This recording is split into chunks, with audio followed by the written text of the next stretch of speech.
Green. Still green. All right. Yeah, we're good.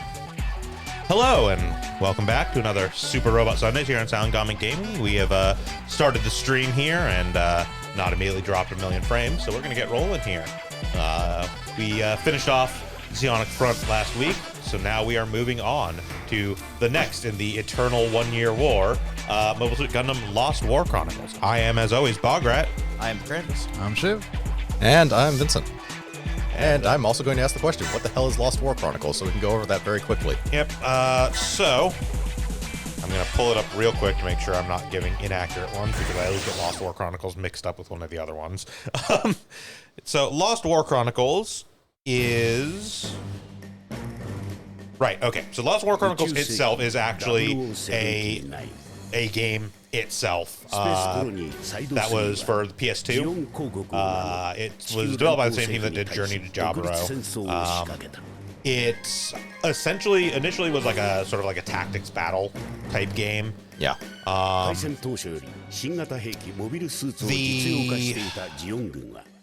The thing about Lost War Chronicles is it's one of the few games where you actually have two separate campaigns of effectively the same thing, where you actually end up choosing to be either the Federation or the Zeon side within it. Because obviously you have things like Zeonic Front where you are playing as Zeon. You have, you know, other ones where you have a very set story you're playing through. Lost War Chronicles was actually very interesting, and then you got to basically choose to either be play as Captain Matt Healy of the Federation or Lieutenant Ken Bernstadt of Zeon. It also got adapted into a manga. A lot of the video games eventually got adapted into like 1 or 2 volume manga, just to sort of include those stories canonically into manga. I'm not going to go too much into storyline, obviously, because we'll get that through this for the most part. Yeah. The significant thing of the Lost War Chronicle is that it did actually include a lot of stuff from other side stories within it. I have no idea if they're actually going to show up in the scenarios within here. The Lost War Chronicles in the original game had like the Blue Destiny Unit 1 is in there, the Zephyranthes was in there, the Alex was in there, like the EZ8 was fucking in there. Like it had a lot of just kind of random scattershot shit that showed up. Just cameos or Even it makes no sense, because there's no reason for the Alex to be there. No, I mean, there's no reason for the fucking Blue Destiny Unit 1 to be there either, or the Exam of Freak Custom is in there too. Like no, there's a lot of stuff that shows up in it. A lot of it is done in much the same way as some of the stuff in here, where it's like, yes, the Deep Striker is in Jaburo, don't ask fucking questions. We put a bunch of extra fun suits in this game. You can play with the fun suits. Yeah, they basically, a lot of it was very much an instance of, they did not justify them storyline-wise as them being there. They were just like, you have the Blue Destiny Unit 1, shut the fuck up. Time anomaly, don't ask questions. The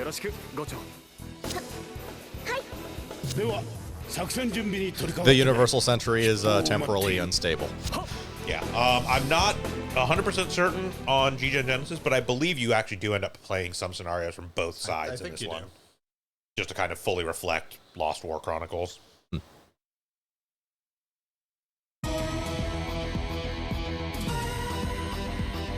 Yeah, I admittedly have not done a full playthrough of G-Gen Genesis. Shiv has. I have, but it was years Yeah, ago. it was basically shortly after we stopped Super Robot Sundays when they did the full English Switch release. Or no, you got the Vita version. I did Vita. That's right. You had the I played when it first came out. That's right, yeah. He picked up the Vita version and did a full playthrough on his own of this. But yeah, so that was like, I think you started before we stopped Super Robot Sundays. And I beat it before we did Super Robot. Before we Yeah. started playing this game in Super Robot. Yeah, because you were playing it while we were doing T, I think, right? Probably before that. 'Cause I played it and beat it when it first came out, before we even started streaming, I'm pretty sure. Fair enough. Yeah, so it's been a very long time, so we only vaguely remember what the fuck goes on in here. What year did this game come out? Genesis must have been 2015, 2016. Oh my God. So then, that's when I beat it. Because, I mean, Crossrays even was a couple years ago now. Crossways was like 2018, 2019?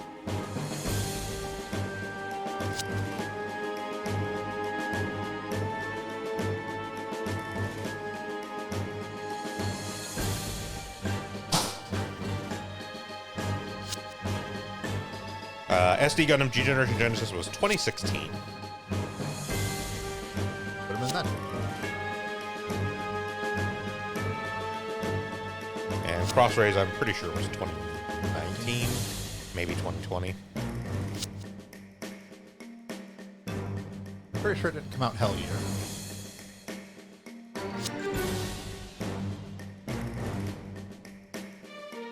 But it may have. Time is lost on me.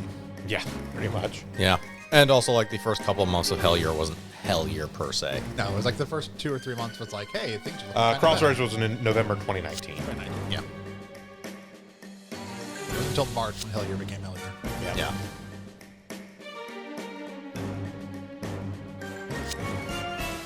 A second here, I'm pulling up my reference spreadsheet. I mean, we know there's not going to be any golds, but Yeah. just in case there's something interesting.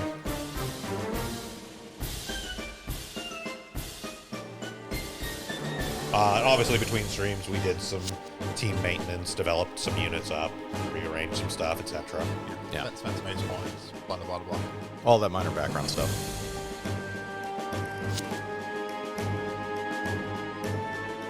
As a side, I do like that color scheme for the gyms. Oh, the desert color? Yeah. Yeah. Lost War Chronicles. Okay, we can, during this one, unlock a bronze modification if we have Matt defeat a Dawn. Okay. Easy enough. Yep. And then, other than that, we don't have any special ones until the fourth one.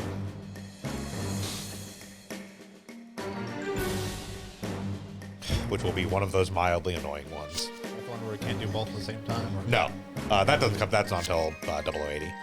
Specifically, the special mission. It's for a silver modification, so again, it's whether or not we even give a shit. But it's specifically one of those ones where you have to have, because we're playing as Xeon in the final mission on that one, so we're in control of Ken. We have to have Ken defeat Matt after them having fought at least twice.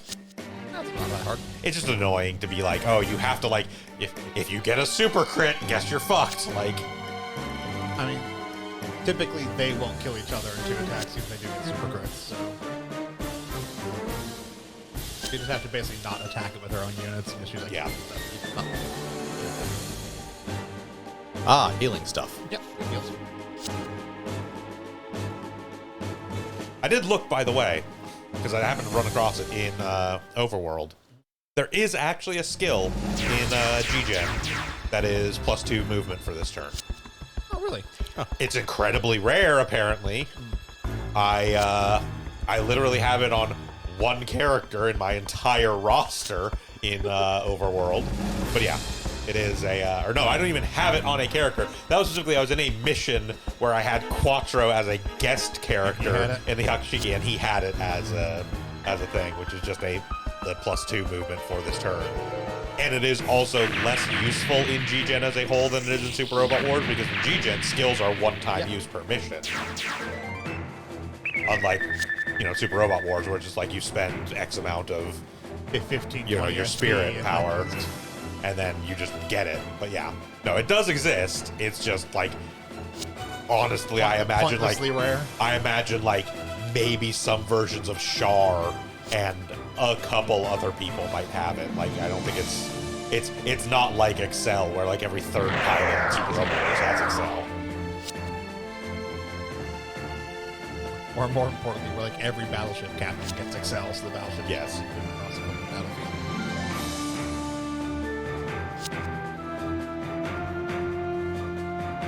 I mean, if you're really concerned about battleship movement, I'm pretty sure we have access to option parts that add 2. For running around.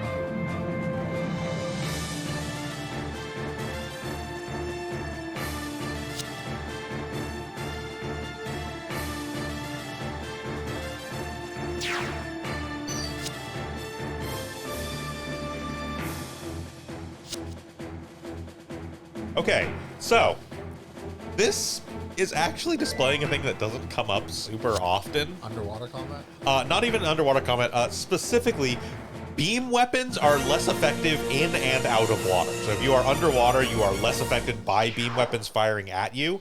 And beam weapons you fire out of water are less effective. This is actually something that carries across both the G-Gen games and Super Robot Wars, bizarrely, where underwater combat is even less common.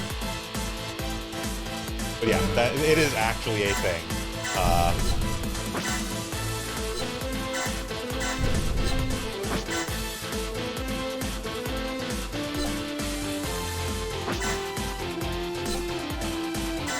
Draw them in, so destroy them with a gun. Yep.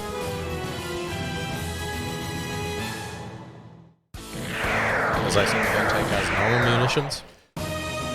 Cannons. Yeah, big old fucking cannons. Yeah. Also, I mean, our challenge is to destroy them with cannons, I think, so. I want that sweet, sweet money for selling off shit, 'cause God knows it's not like we're actually gonna use any of the shit to capture.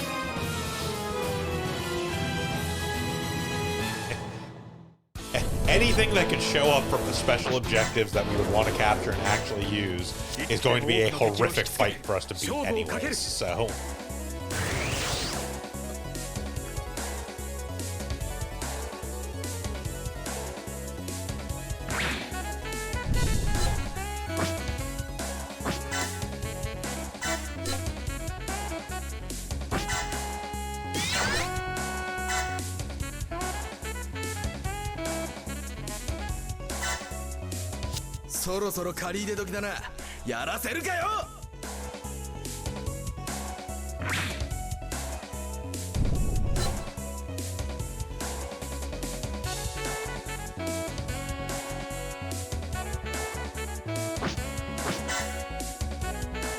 We have deployed tactical midi-saxon modes for your enjoyment.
But It took me a little while to figure it out. That was going to drive me fucking nuts. It's in the game. Yeah, the noise of the fucking units moving underwater sounds exactly like somebody breathing heavily into a mic. Well, whatever. I was like, am I breathing in the mic? I was like, further back then. There's no way. It was driving me fucking insane. I was like, who the fuck is breathing into their goddamn mic? I wasn't the only one.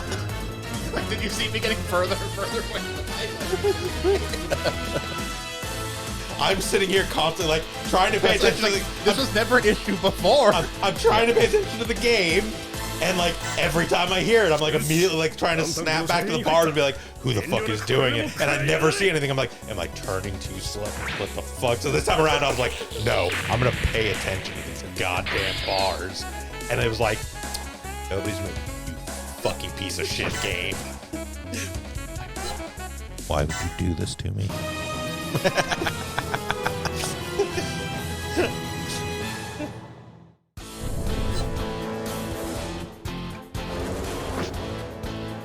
So the thing that's like makes it stupidly frustrating there's a delay. There is. No, It doesn't happen. It happens after they. Yeah, it happens after they stop moving, which is what was throwing me the fuck off. I was like, oh, maybe it's the sound of like their jets underwater, but it's like, no, they'll stop, then the noise plays. Oh, okay, that makes more sense. Yeah, because I'm watching this on the OBS and not on the television, it's actually in sync for me. Makes sense. It is faster than Yeah. screen. Yeah, no, it is. There's a delay in the actual game.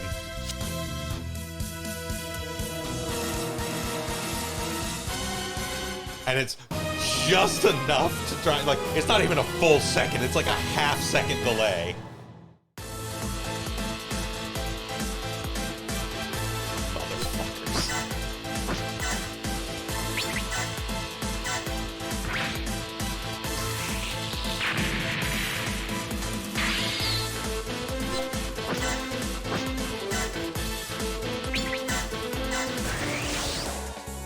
Show this one off final shot. Yeah. Yep. Watch the best. こんな動きで避けられると思っているのか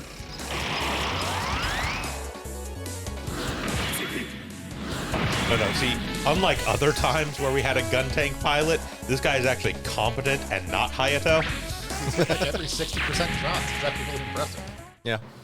as opposed to Hayato, who will miss on a 90%. Happens every time.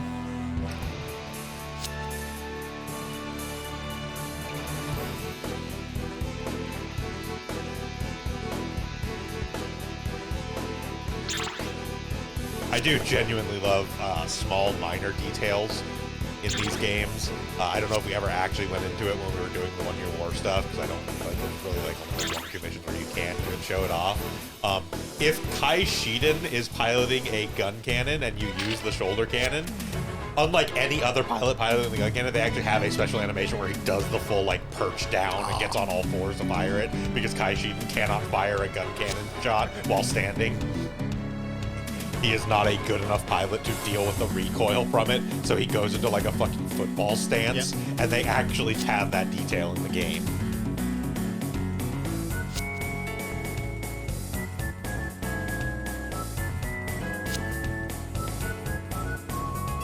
Giant guns. And thus we meet our squadron of Xeon troops for Lost War Chronicle, a group of misunderstood noble souls caught on the wrong side of a war. Don't we play them every time?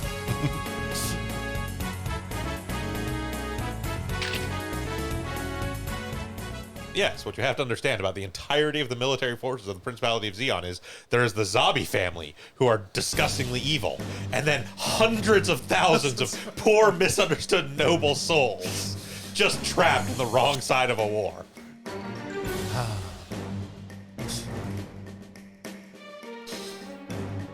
I don't know, that ambush doesn't seem all that bad. Yeah, no, it's... We drew them into a lake and killed all of them. Gun cannon. Yeah. Or gun tank. Gun tank, yeah. No, we just bathed them towards our artillery, and artillery did the work. It's... No, I think this is a separate guy who got involved in an ambush, and we are talking to him now. Oh. Earth Federation officer, shitty ambush. Yeah. Yeah. It's that caliber. Nameless Earth Federation officer. Yeah, because this officer is not attached to his team, the 3rd Special Forces. But yes, Third MS. that is the basis of the Xeon military forces, as opposed to the Federation military forces, which are comprised of incompetent and vile leadership, with the exception of the noble soul General Revel, and then the entirety of the actual armed forces are nothing but ragtag bands of misfit squads that happen to have this experimental Gundam. Yeah.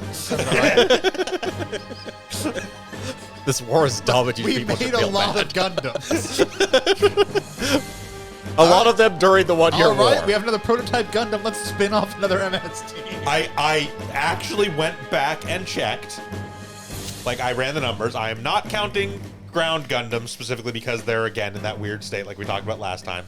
I went back and checked. I did a count. As far as I can tell, across all side stories and, you know, et cetera, including, you know, sort of questionable canonicity, the Federation forces had 22 Gundams during the course of the one-year war. That's about right. Then you make a new experimental Gundam, you spin that off to a new MS Special Forces team, and let that ragtag team do what they need to do. Okay, No. You don't always assign it to them. Half the time they are transporting that experimental It gets attacked, and they have to pilot it. Yes. Roughly 70% of the time, they are transporting this experimental Gundam to White Base for Amuro Ray. in total fairness, at a certain point in the 1 Year War, the Gundam is famous enough that I could actually see them being deployed almost as sort of a terror weapon, if anything, against the Zeonic forces. Boogeyman that can show up anywhere. Yeah. Yeah, no, none of these were developed for that purpose. Like I said, No, roughly 70% of them were. No, like, that well, would make more sense, though. But roughly 70% of them were, the 78-2 isn't able to keep up with Amuro Ray's piloting capability. What if we rubbed some grease on the joints? Well, Amuro Ray is actually really good at close combat because of his reaction times. What if we made something that was what if we made something that was like a Gundam, but instead of having like a beam saber and rifles, it instead had beam daggers and SMGs? You can also do that spin. Like, no, a lot of the Gundams were goofy and awful. We will get to it. I'm guessing we're probably going to finish out Lost War Chronicle this time, or at least come close to it. At the very least, we will almost certainly get to Space to the End of a Flash next week, where we will see the Twin Gundam team, where they decided we've got these two other Gundams built off the 78-2, except we made the reactor bigger and nastier, and this one we made it especially big and nasty, so we're going to give it a mega beam cannon and hope it doesn't explode when it fires it. This other one has a Gatling gun. Well, yeah, to provide support, because they're always going to be deployed as a pair, apparently. Yeah. And in case the Mega Beam Cannon doesn't fire for some reason, this one has a Gatling gun to cover it. Fourth and fifth Gundam. Which, again... I also like the new numbering, so they have, like, the 78-2. Yep. Then they have, like, 4th, 5th, 6th, 7th. Well, so... 4th is actually like the 78-4. Yeah. It is the G's, also known as the G04 or 4th Gundam. Yeah. But it's more of a case like 4th, 5th, 6th, 7th, Pixie, Easy, it's like, we have a numbering scheme. Nah, fuck that, let's start. Well, again, a lot of them okay, in total fairness, that reflects real life, too. Well, and a lot of them are designations as well. Like, you can look at right back there. The Pixie is technically the RX-78XX because it was an experimental unit. Yeah. Even more so than the RX actually implies, because the X in RX is that it's an experimental unit. Yeah, consider. Yeah, but yeah, as Seal and Squid are one of our other guys is pointing out. The other thing is that, like, half of these ones, all of these ones that were like, well, we're developing this Gundam specifically to Amuro Ray, they're all being made by different teams who are like, we know what Amuro Ray needs. We're going to make one where, like, the joints don't have any friction. Well, we made one with knives. We made one specifically developed for new types. New types aren't real, dumbass.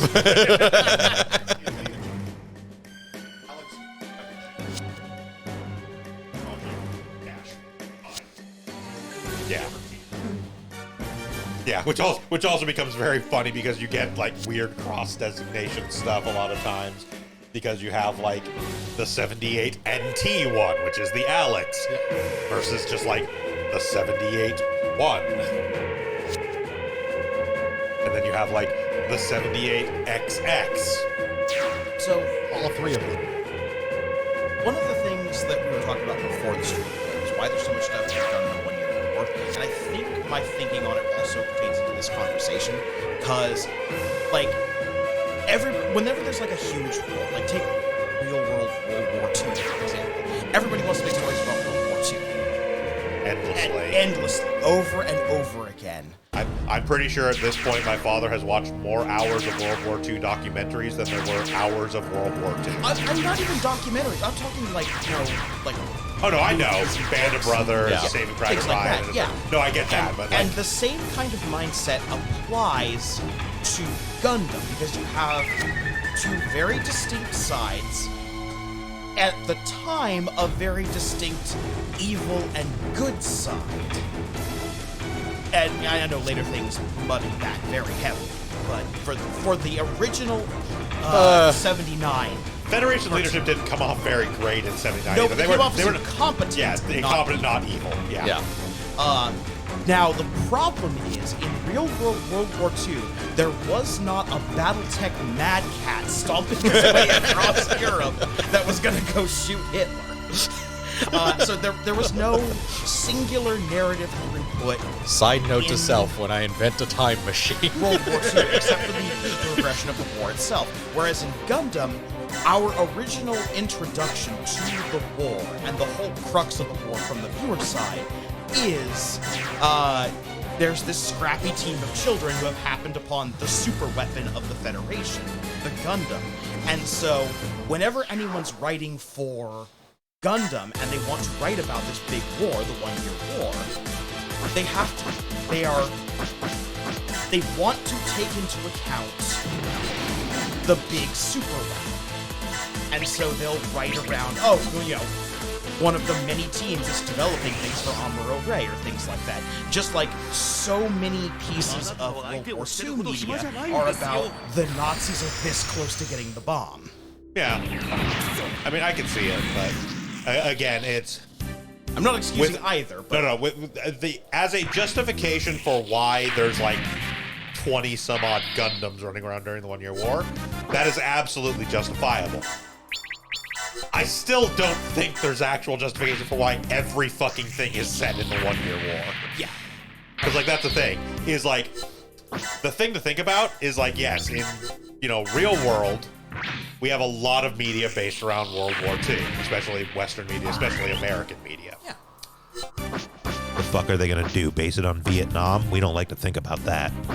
Hell, the Vietnamese don't like to think about that. Yeah. No one likes to think about Vietnam. It's just not... Like that's the thing. That's the thing to think about is, like, realistically... As a matter of fact, when it comes to World War II, the Japanese theater is not covered anywhere near as much as the European theater for very good reason. Yeah, but, like, but my point is, like, the thing about it is, in real-world comparison, the last war that really had what could be considered, like, great heroics is World War II. Right. Like, I mean, not to discount the fight, the wars that have happened since then. Like, I'm sure there were people that did do, heroic things during Korea and Vietnam and, the various, like, Middle Eastern wars and things like that.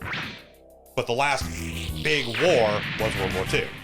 Gundam, you don't have that. We do have the Grips conflict. We do have the Neo-Zeon War. We do have plenty of other stuff that has happened in UC that, as we were having that discussion before stream, Salem's good pointed out, there is stuff left to explore in there. I mean, granted, we're not going to see it now because we're moving into the whole, like, UC Next 100 focus. But no, they just constantly go back to the 1 Year War, and it's like, there's plenty of stuff during Zeta and Double Zeta they could talk about. They just don't want to bother.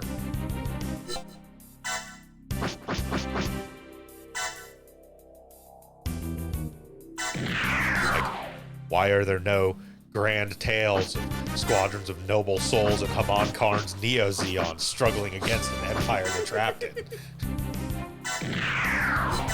Or that one team of scrappy, good-willed titans who truly believe they're doing the right thing? That doesn't exist. Breaks suspension of disbelief no a little one too much. works for the Titans. I thought that was just Jared Mesa. I was very briefly going to, like, start making a joke about there be. I'm sure there were some noble souls in the Schutzstaffel, but I can't even get into it now. No, we're not even gonna. No, the Titans are foul. There are no good Titans.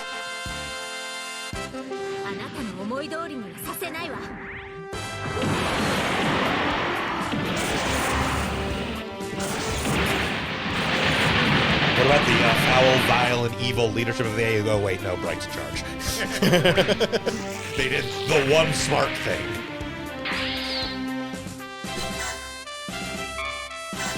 We want to make sure that our organization doesn't end up corrupt and evil.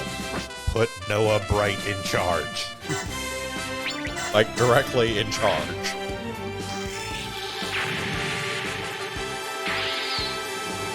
I mean, even the Federation eventually realized that when they put him in charge of Lon Nobel. Which we will probably get to eventually, and it'll be touched on, but I don't think this game goes too deep into the whole, like, reasoning and existence behind Londo Bell. Jesus fuck. That seems unnecessary. I kicked him first.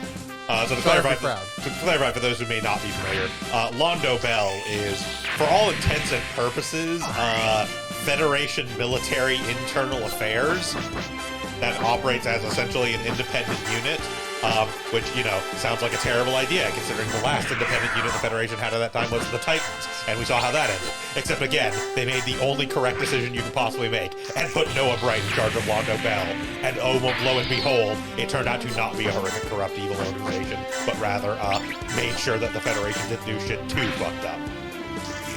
Like, he still had some limits on his power, so he couldn't stop the Federation leadership from being a whole bunch of dickholes, but he basically made it so that, like, the only people in the Federation that actually got to be humongous dickholes were the people in charge. And then there wasn't some, like, random captain off somewhere who was like, we're going to start putting Xeon babies on spikes! Fuck them, they're space noise!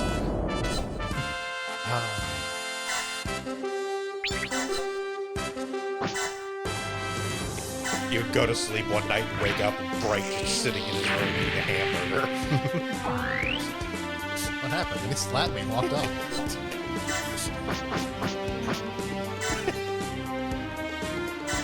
Again, as we have previously discussed off stream, everyone does focus on the Bright slap as this great crowning moment. I still think my favorite Bright moment is him casually eating a hamburger with an entirely disinterested look on his face as shit goes down around him. He's just like, I am not getting involved in this.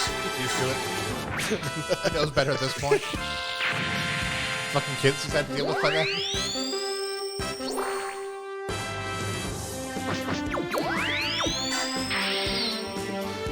So- Shit is fucked up, but I am not letting it impact my lunch break. So, since I'm somewhat unfamiliar with this and they seem odd in general, what's up with the Psycho Gundams, story-wise? So Psycho Gundams are a mobile armor, which is basically just anything that's Enormous. pretty much. They're not always necessarily that enormous. There are some mobile armors that are only slightly bigger than your standard mobile suit. The big thing about mobile armors is typically they are designed more as, like, they're not designed... The mobile suits would be the equivalent of something like, say, a fighter jet. The mobile armors are more in the vein of, like, they're almost a warship in and of themselves, just in a different sort of configuration. They're not designed for, you know, having huge crews or things like that. They are sort of a single-man warship. There's not really a good real-world military equivalent to them. The Psycho Gundams specifically utilize a system that essentially allows new types to... The Psychomu system. Psychomu system, yeah. Directly interface and sort of make, you know, have far more powerful, far more accurate weaponry and movements. And in particular, the initial Psycho Gundam was developed in conjunction with cyber new types from the Flanagan Institute, which is possibly one of the single most evil organizations in the entirety of UC Gundam. They make Mengele look like a saint. He survived. Can he survive your weakest weapon? Maybe. Oh yeah, okay. Okay, yeah. Okay. Yeah, because we need Matt to kill that dom. Yep. But yeah, so in particular, the specific Psycho Gundam, the initial Psycho Gundam, is from Zeta and is piloted by a very unfortunate woman named Murasame from Murasame Labs. You may notice her first name is Four. That is because the cyber new types of Murasame Labs aren't given real names. They're just fucking numbered. They do not see them as living beings. They see them as part of the Psychomu systems they are developing. And yeah, shit doesn't end well for 4. We will almost certainly get there when we get to the Zeta Gundam section of this, although it will be very condensed because if I remember correctly, this is based off the Zeta movie rather than the series, so everything moves at a much faster clip because it's all Zeta new translation. But yeah, in general, the idea behind the Psycho Gundams, they were one of the first instances of the utilization of the Psychomu system in UC. There was like prototype and like experimental Psychomu stuff before that, but they were one of the Psycho Gundam was one of the first units specifically built from the ground up, centered around the Psychomu system. And turns out, early Psychomu system had horrendous feedback loops. Which essentially invariably drove pilots completely fucking insane. That seems like a giant-ass problem. Only if you consider your pilots as humans and not expendable resources. Even if you consider well, okay, I guess it depends on whether you have a kill switch or not. But even then, you don't generally want somebody piloting an incredibly dangerous super weapon going insane while on mission. I mean, if you don't really care what happens to the Earth, you don't. You do have to realize the Psycho Gundam was basically never actually meant to be deployed in conjunction with other forces. Again, they were sent out, like, mobile armors in general were intended to be like, we send the mobile armor to do the thing. It doesn't really have accompaniment. We don't need accompaniment. It's a mobile armor. Like, the idea being, when I said they were like warships, in the same sense that, like, you know, a standard battleship does have, you know, a fleet around it typically to help with other smaller stuff. Yeah. The whole idea of the mobile armor is that it filled that middle ground between having the sort of power and weaponry and armament of a warship, a battleship, but had the mobility and the utility and the versatility of a mobile suit. So it kind of sat in that middle space. It's effectively like the equivalent of, like, what if we put a battleship cannon on a cruiser? They also worked about as well as that idea most of the time. Yeah. Saying that effect, another analogy I could give, which is probably the strangest one, if you consider the mobile suits just to be the grunt troopers of the Gundam universe, effectively, they would effectively be the powered armor grunt troopers of the... Kind of, to a certain extent. The Psycho Gundams... So the Psycho Gundams are somewhat unique in that most mobile armors are not designed in the actual, like, takeout mode. Yes, the Psycho Gundam also turns into a Chinese takeout box. Wow, you're not kidding. If I recall correctly, later versions of the Psycho Gundam have a slightly different look for their actual mobile armor mode. And the mass-produced Psycho Gundams do not actually have a mobile armor mode, but they are also somewhat smaller. But yeah. God, I would hope so. The big thing about mobile armors is most mobile armors are not nearly as identical, like, aesthetically to a mobile suit. The Psycho Gundams are very clearly just a really fucking big Gundam. Most mobile armors are more things like the Big Zom or the Shamblo or whatever, which are, like, just weird looking. Half the time they look like somebody stuck arms or legs on a battleship. And again, that kind of makes sense if you're calling it a Gundam, because in and of itself, a Gundam has a reputation to behind it at a certain point. Yeah.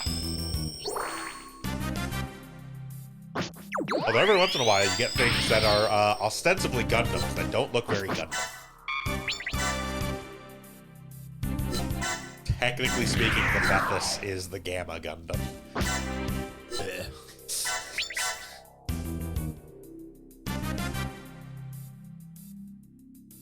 It never, I don't think ever officially got the designation of Gamma Gundam, but was a design for the prototype for the Gamma Gundam.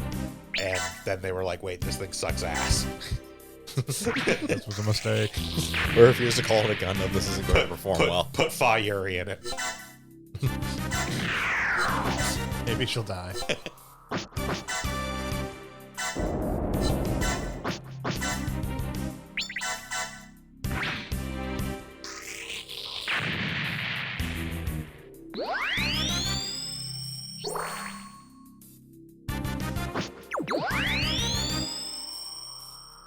Yeah, there are other mobile armors that were more intended to be,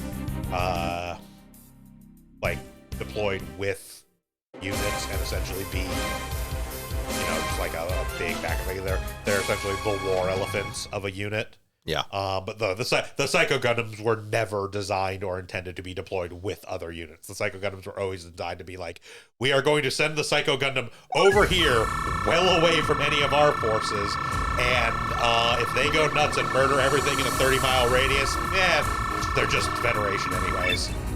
Oh no, it's blowing up Hong Kong. Anyways, moving on. Basically. It's Earth anyways, who cares? Evil, you say? That was actually a fairly quick scenario. Yeah. Hey, look, people don't care about. Yeah, we're going to get a few of these. Basically, every mission on this has... Each of the 4 scenarios in this has unlocks. Basically, to get us the whole teams. The only pilot that... the only pilot unlock from Lost War Chronicles that is not just strictly based to progress through Lost War Chronicles is one we already unlocked, because that's Ken, who is just like defeat 250 enemies or something. Like, which is like, how can you fucking not? Half the scenarios in this game, the victory condition are defeat all enemies, and they throw like 60 units at you. Yeah. So, on a completely different topic, I do actually find the design of this game kind of interesting from a strategy RPG standpoint. So, generally, my scale for strategy RPGs is the 2 extremes of the number of units, basically. Where, like, you have Tactics games, which is a small number of units, but there's a lot going on with the units. They're very complex in both their development and how they actually operate. Right. And the other extreme is more like Shining Force or Fire Emblem, where you have a bunch You have of 150 fucking units, and each, like, half of them are you cannot differentiate them from any other. Yeah. You have 15 axe guys with big armor, basically. And maybe you have like 3 or 4 different types, like here's the caster, or here's the this one is much more in that category, but at the same time its development is kind of weird. It's basically you rub 2 pieces. Everything is kind of similar to itself in the sense that you basically have the pilots, which are stat sticks, and the Gundams, which are also stat sticks, but also kind of gun wizards, and everything casts gun spells. Yeah, I think where it sits is an interesting take, because like you were saying, there's that division between a small number of units that are with a lot going on, and then the ones that have a ton of units, and each one is not all that different from the other. I do think this one sits in an interesting middle ground and is not. Well, I would definitely put it on more on the like Fire Emblem ground. It's more advanced, obviously, but it's also a later game. So well, and also the point that I was making too is that like it's partially a thing wherein like because in Fire Emblem, by the end of like a Fire Emblem game, so like one of the big things about these is like you obviously came in a little bit late to this. We had already done some progress, but like in general, it's not hard in this to kind of get to the full complement of essentially 18 units you can field pretty early on. But that's also it. You only ever have 18 units. But I think, and you were touching on this a little bit, I think what makes this, like, these games particularly interesting, and it's something that happens in a scant few Super Robot Wars games and has become significantly less common in the more modern ones. But the mix and match capability, wherein you have the pilot, which is sort of one set of stats and one set of abilities, and then the actual unit, the mobile suit, that is a different set of stats and a different set of abilities, allows you to actually have a little bit more control in your team composition as well than you oftentimes see. Like even in Fire Emblem games, for instance, where you have like class changes and you can kind of go for certain builds and mind you, because most of the abilities on correct me if I'm wrong, but most of the abilities on the pilots are effectively passives, aren't they? There are passive skills.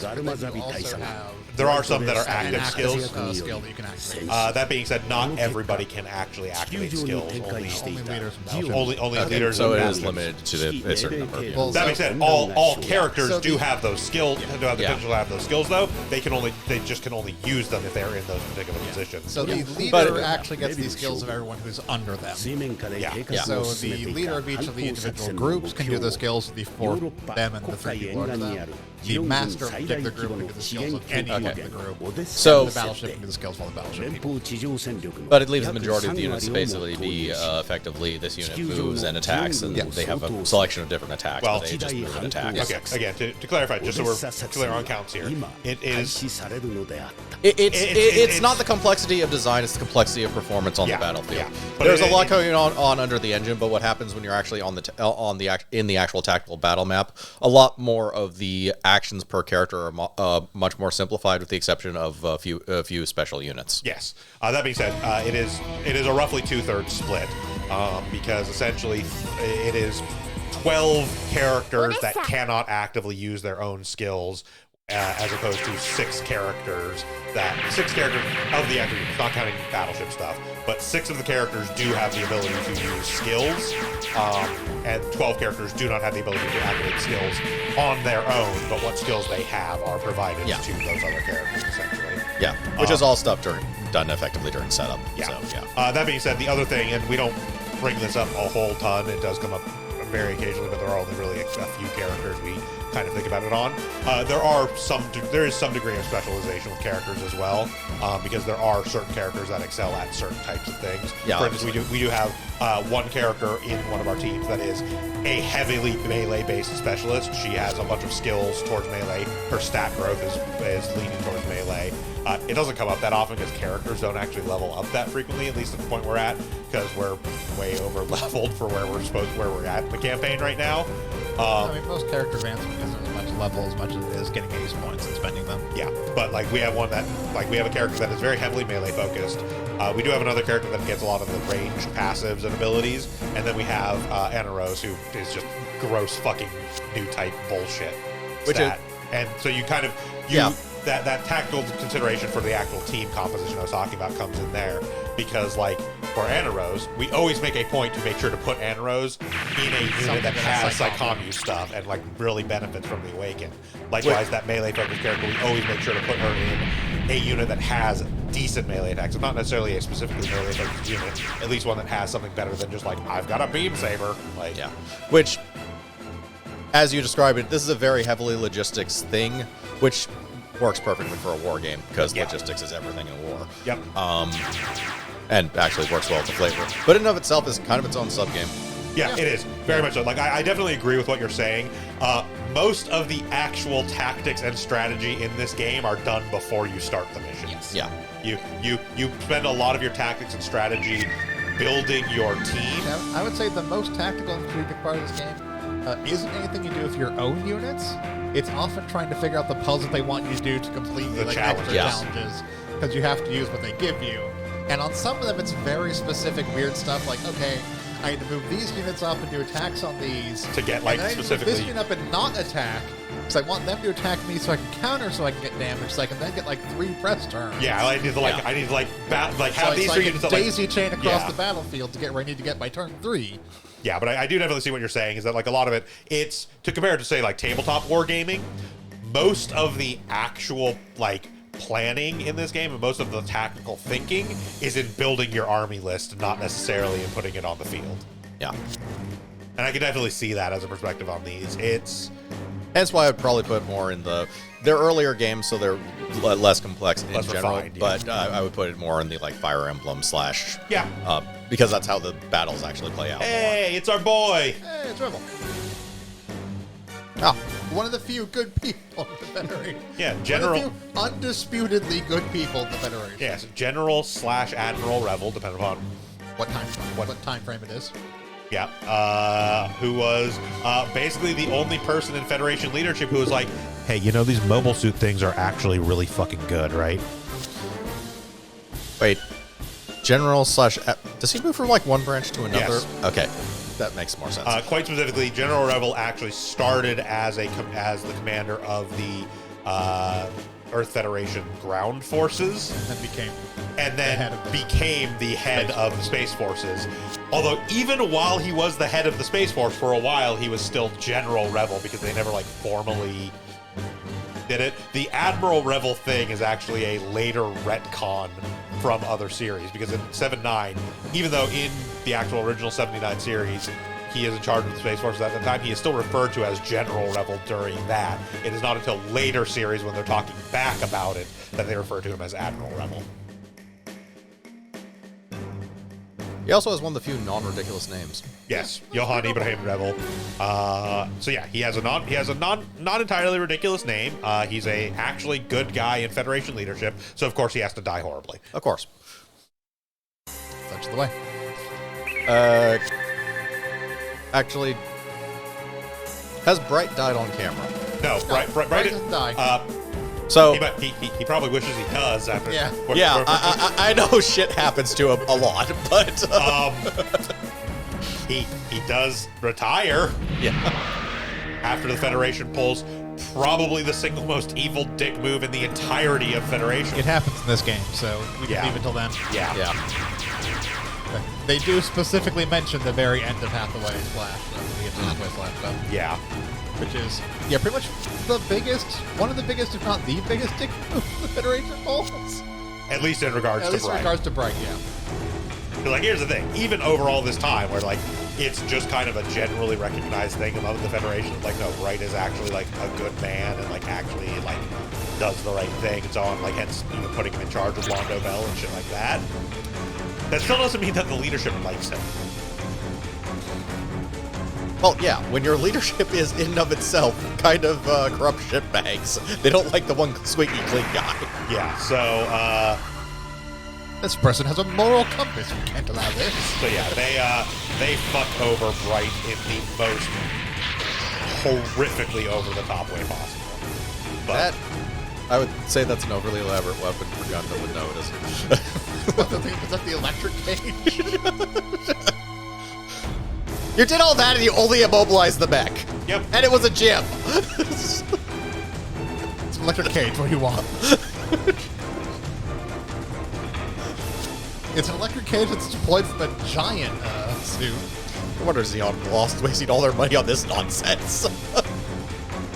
I mean, that's the thing, though. As they point out, the intention of it is to actually be able to capture students. Yeah. That way they can study the gym. I I mean, for a Gundam, it would make sense, but study, harvest parts. Yeah. The thing you have to realize is that towards the end of the 1 Year War, Xeon was running out of resources. Yeah, once the Federation finally got its, like, you know, brain failing, like factories up and running and producing gyms and producing mobile suits, the Xeon was basically on the back foot. Yeah, for, like, Xeon the could second not half, keep yeah. up with the resources. There's And- a reason they pushed them off the planet. Yeah. yeah. Like, and this is, I want to say, like, November of 79, so this is getting towards the tail end of the war. This is shortly before Xeon got driven off planet, actually. Which is itself kind of a reflection of the Pacific War, which is Yeah. appropriate. No, it absolutely is. Like, trust me, the parallels are absolutely intentional. Yes, I know. Xeon is Imperial Japan. Yeah. With the side of Nazis. Not even subtly. Yeah. Like Tomino has just like outright said that before, mostly in an incredibly frustrated response to people that idolize Xeon.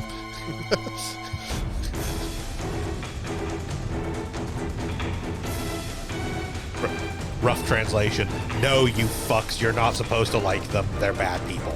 Yeah. But yeah, no, like that's the thing. Is like there is a point in the war at which Xeon basically starts scrabbling for whatever they can manage to field, and so having a unit that can specifically specialize in immobilizing and disabling enemy mobile suits, so that you can then basically scrap them and use their parts, would be a highly utilizable thing for Xeon at that point. It's why things or like if you could just capture them and pilot them, because I'm pretty sure they're piloting. yeah, but Suits. yeah, but that's why things like, for instance, the Zaku tank. Hold on, I've got it. But we have stuff that can't do Air, that we'll have yeah. to drop down for. Yeah. But yeah, like, that's why stuff like, for instance, the Zaku tank exists. The Zaku tank was not an intentional design choice on the part of Xeon. The Zaku tank was, well, shit, we have a bunch of, like, completely, like, half-destroyed Zakus and a whole bunch of, like, Magella tank bases. Quick, rig something up to, like, make the fucking Zaku top work with the Magella tank base and fucking field it. We just need bodies on the field.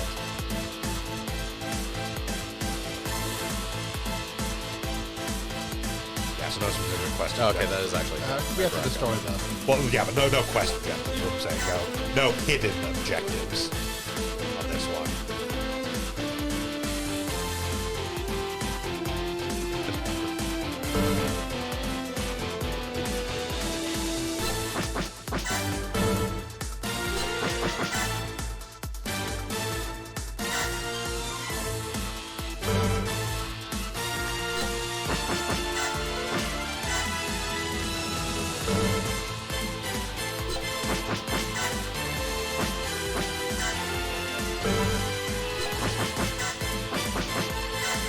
We apparently have a lot of units that are not mid-air capable. Well, you know. Yeah.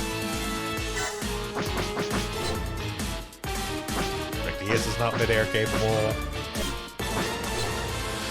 R5 is not mid-air capable. Right, so we have an entire team that's not mid-air capable. Well, put out those little flying disc thingies. Yeah. You do have surfboards. Do you have a gun? Do you have a mobile suit on either of these things? Well, No. there we go. The Phoenix. Okay, it is the Phoenix Unleashed. It can probably handle an entire battlefield itself, to be honest. And it's going to have to. Nope, we got the G Cruiser.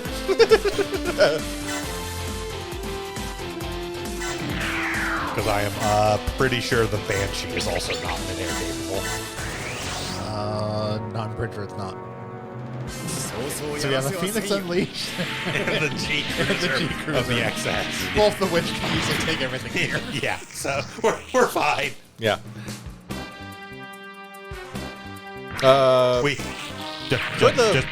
Just to verify, we do have the option to switch, right? Like switch battlefields. Yes. Okay. Sometimes they do that. Yeah, Descent. Yes, okay. we do. Okay, good. Because sometimes they do that thing where we are locked into one battlefield with our units, and the other battlefield is just the guest units. Put the Psycho Gun in the takeout box form. Why? We don't have regular Psycho Gun anymore. Okay. Oh, the base Psycho got upgraded. Yeah, we turned it into the mass-produced because there was nothing else off the Psycho Gundam we actually needed since we made the Psycho Gundam 3 from the thing. But the mass-produced has options, so correctly. Yeah, and the mass-produced does not have takeout box mode, so Yeah. Which makes sense. Yeah. In the loosest of senses, it makes sense. Check the Banshee real quick. I'm pretty sure it doesn't have midair, but yeah, no. Alright, so I guess field the Phoenix and then send the fucking carry base down. And, just, like, send the white base down, because...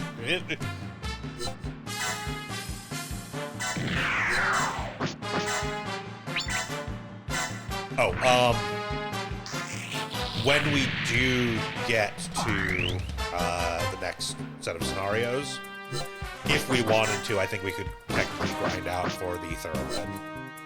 For the Thoroughbred?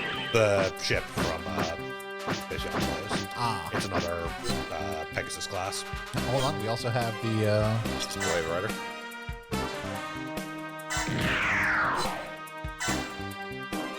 It's less a matter of do we have it and more a matter of honestly do we need it if we've got the excess on the Phoenix Unleashed. No, up but here. it makes us take less time. Not Barely, particularly. Yeah. They're going to shatter themselves on the excess of the Phoenix Unleashed Yeah, on that's their true. round. Like, again, the thing to remember, as we brought up last time, the vast majority of the actual unit kills you get in this game are on the enemy turn, not on yours.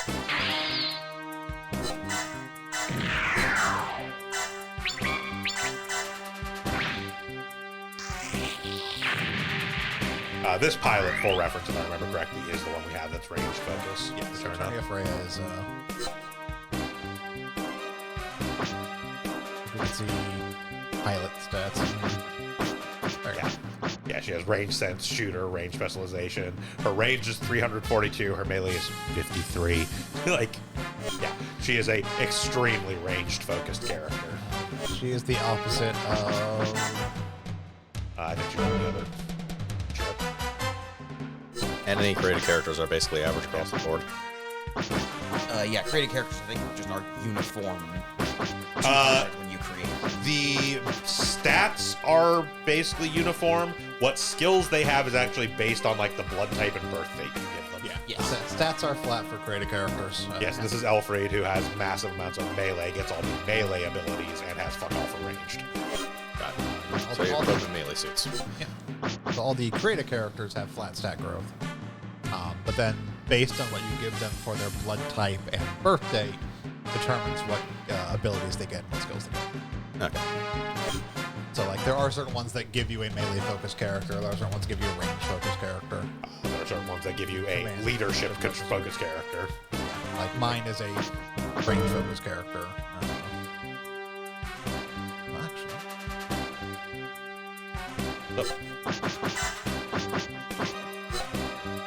Oh, yeah. I would have Wave Rider mode. Yep.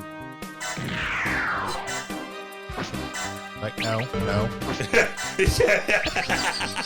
What? You don't want Shiromata to use the not a new proto-fin type. funnel? Yeah, Shiromata is not a new type. He has a 0 awakened stat.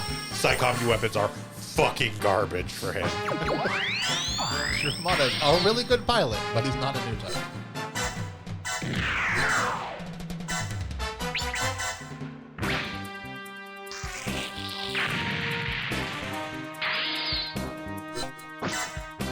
I dare say, I think if you actually use those proto-fin funnels from Shiro Amada, they may do less damage than the listed power of the actual weapon. Oh, they probably will. Like, he is 0 awakened. Technically speaking, we can make him a new type, but God, why would we? I mean, we could spend points on him to make him a new type, but he would has have- no natural He growth. has no natural awakened Exclusively ace growth. Yeah. points. So you basically would bump up his awakened stat via... Well, you specifically have to, if somebody does not have any awakened naturally, and it's not naturally like a new type or cyber new type, you, I believe, have to buy one of the abilities first before you can actually give them Well, I'm awakened. pretty sure you can just do it with ace points Okay. still. I'm not sure about it. But I it know is a it, case of the growth would see. Like, he wouldn't have any natural growth because they don't Yeah. have any natural growth. So Yeah. the exclusively ace points you put in at 10 or 100 ace points per point. So it's like So horrifically I know in Overworld you cannot actually give the awakened stat to people that don't have one of the abilities that actually lets them use awaken naturally. But yeah, it is one of the things you can technically give awaken to any character in this game, but if they don't have natural awaken growth, they will never actually be good at it because the expenditure necessary in ace points to actually do it is fucking astronomical.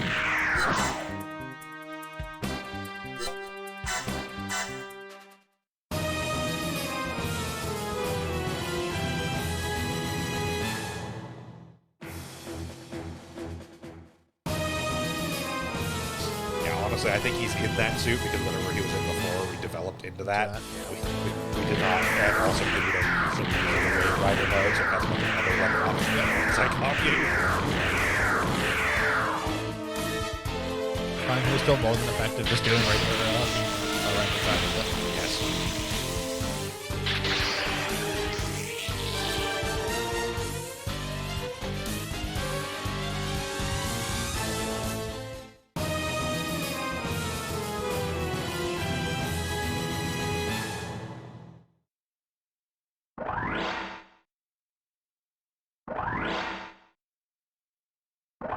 What was our actual challenge for this one?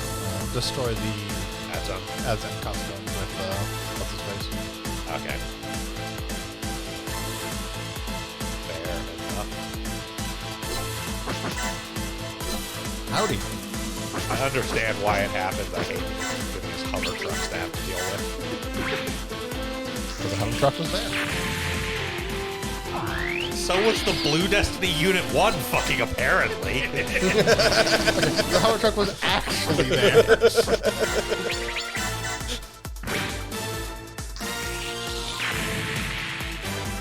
And so was the Alex still being developed. The Alex, I think, doesn't show up until, like, towards the end of... My point still stands. That mobile suit does not make it off the column it was developed. Maybe it's the NT1-2. they apparently make like 6 copies of every experimental mobile suit. Makes sense.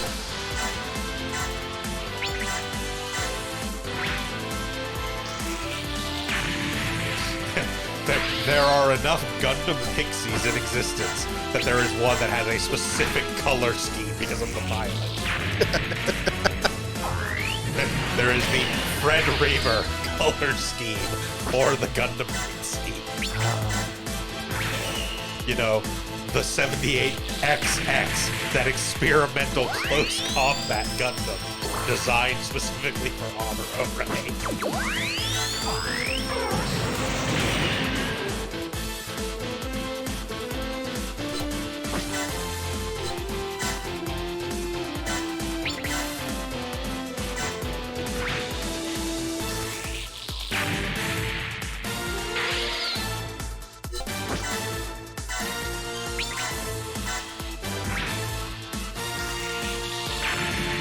I think we will almost certainly get through Lost War Chronicles. Lost War Chronicles is 3? 4. 4? Okay. But it's also not even 2 o'clock yet. Yeah. Yeah, these early It missions just are... depends on the later mission drag, but Yeah. Even then,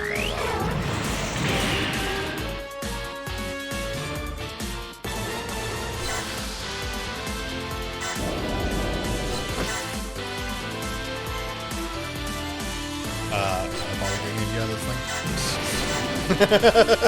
as a heads up, we did discuss this off stream. Because we're going to slightly longer runs for these, typically previously we would do like development and maintenance stuff between streams. Since we don't want to sit around wasting time on units that we're just going to develop into something else anyways, lose any excess levels we might have gotten on them, we will generally be developing as we go. So on this, you're gonna see how the sausage is made essentially a couple times here and there throughout streams whenever we need to. Like it'll still probably only be after every like couple missions, just because we usually don't get enough levels on things at this point to do it after every mission. But Yeah, like I'll go through and check real quick and see like development stuff. Like I did this when I developed the Psycho Gundam 2 or Mark 1 into the. But a lot of the stuff we are fielding is far enough advanced that the stuff we're fighting isn't really giving a whole ton of XP, so we're not really getting. It's taking a lot of effort to get the couple levels. Yeah.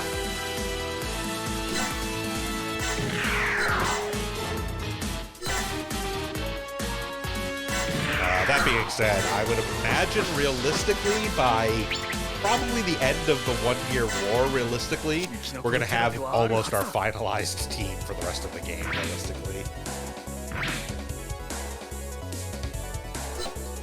Like, we might still occasionally switch to some other stuff just to keep things interesting, but yeah, we are definitely going to start locking down into a lot of finalized stuff. Like, we already have a handful of them, and some of the rest of the stuff we're just kind of unlocking the spread availability of what we can get to, but at some point, probably after stream today, possibly we'll probably have a discussion and start figuring out what we want our actual final team composition to be.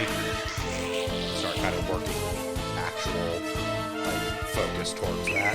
Yeah.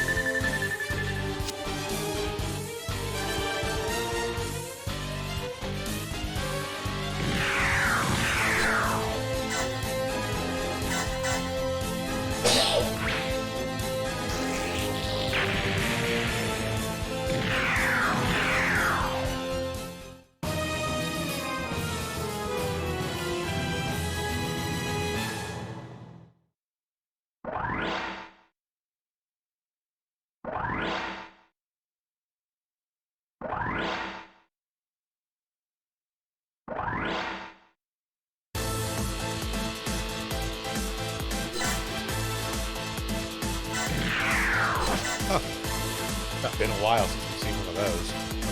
I was just looking ahead at quests for Space Beyond the Blaze.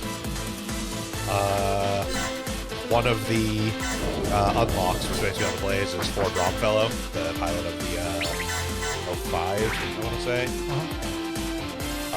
His unlock is specifically maxing his get gauge. Oh. The last time we had that was like Blue Destiny.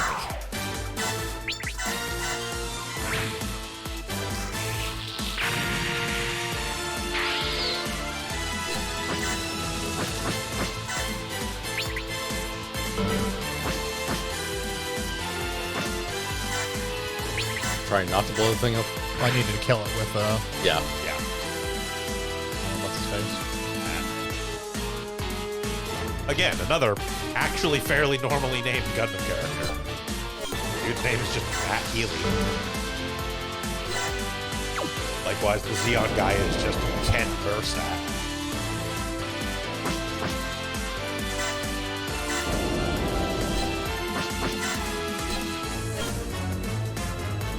Okay, he'll survive that. Go ahead. Yeah. That's exactly 3,500. It's just a matter of making sure nothing else kills him. I don't know that any of the other units actually attack him. I'm not sure, but I can take a chance. Yeah. Also, you have nothing else better to do anyway. Yeah, we don't want to. Yeah, we don't want to hit the ads up anyways. So, okay, well.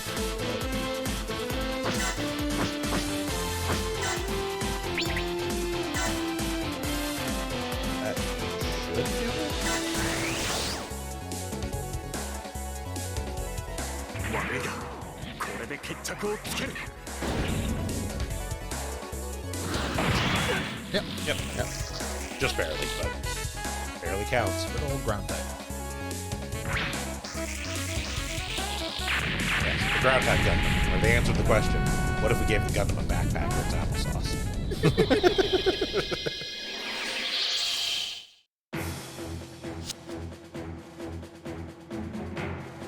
The Gundam, where its mom wrote its name in its underwear. Have a good day, sweetie. I'll pick you up after school. It's even more ridiculous in the SD style. Not by a lot, honestly. I know, that backpack is pretty fucking huge. There's one about a foot to your to the side of you. I think it's On the top. yeah, top shelf there. Very top. Oh, okay. Yeah, the it's just... backpack is larger than the torso. I mean, the backpack designed to carry the cannon. Yeah. It is, but with the long limbs, it doesn't look quite as ridiculous as with the SD one. Like, the SD makes it look like it's the size of the entire mobile suit. It makes it legitimately look like a kindergartner. It's,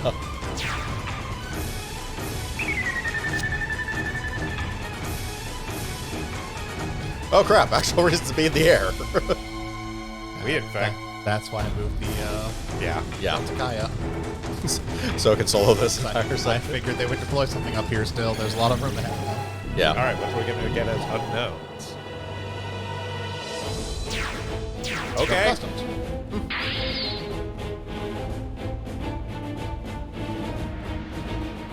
Yeah, amusingly, we're going to have reference to a lot of the gunflow we have, because actually like a lot of the one-here war suits.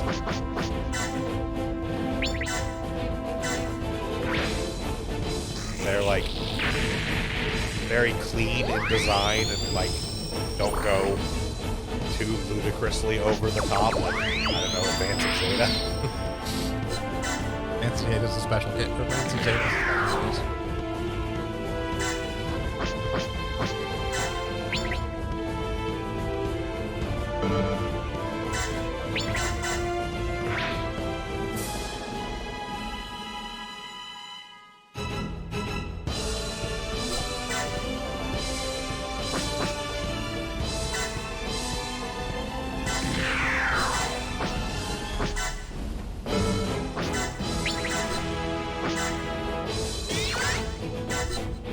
Yeah, because now I think about it, Yeah, because like I don't think we specifically have a Delta Chi in there, but I'm sure we have a Delta in there.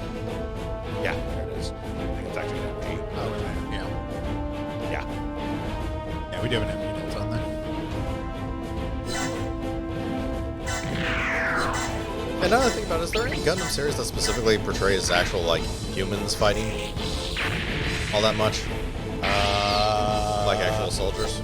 I mean, one of the episodes of Igloo is actually almost entirely focused around a guy that does nothing but like plant mines to blow up mobile suits. Yeah, well, one of the episodes of Igloo is about the anti-MS infantry squad, basically. Yeah.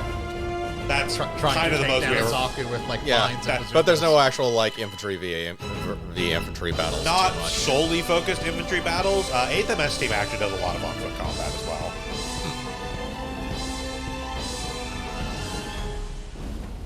like not like pitched battles between squads, but like again, it being effectively 1 year war Vietnam, has a lot of like guerrilla tactics stuff and things like that they implement. Yeah, no, there's never really been a ground war focused series. Mostly because if we're being totally honest, there's actually not a whole lot of actual infantry conflict in Gundam, realistically. No, that's what the mobile suits are for, kind of. Yeah, when you come to the realization that like literally they have mass-produced mobile suits. Yeah. They just generally don't have much in the way of foot troops. Like there are some.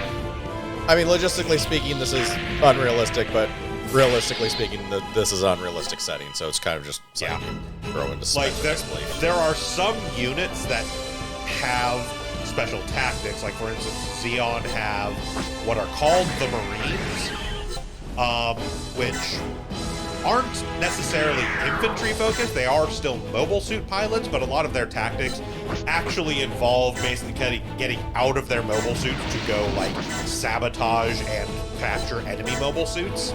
Yeah. Stuff like that. That's kind of about as close as you get. They are halfway to being elementals.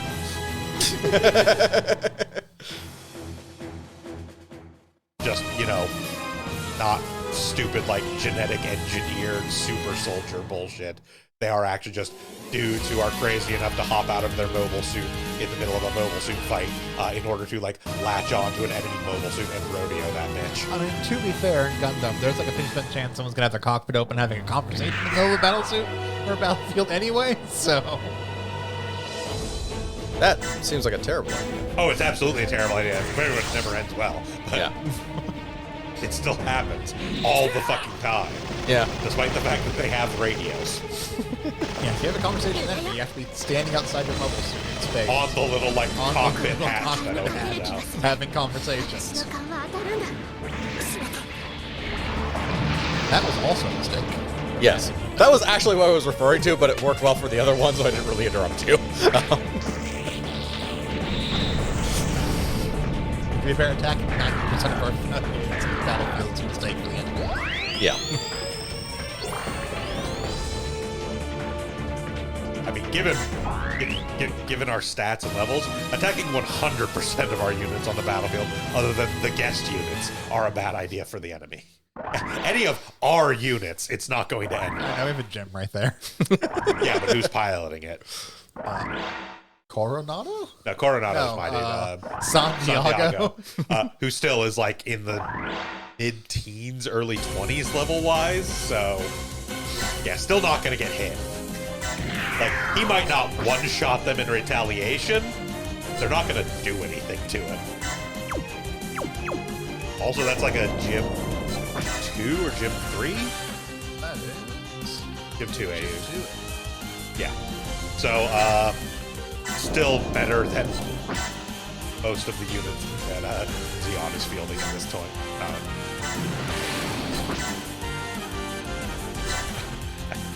Point of time to point right there. Point.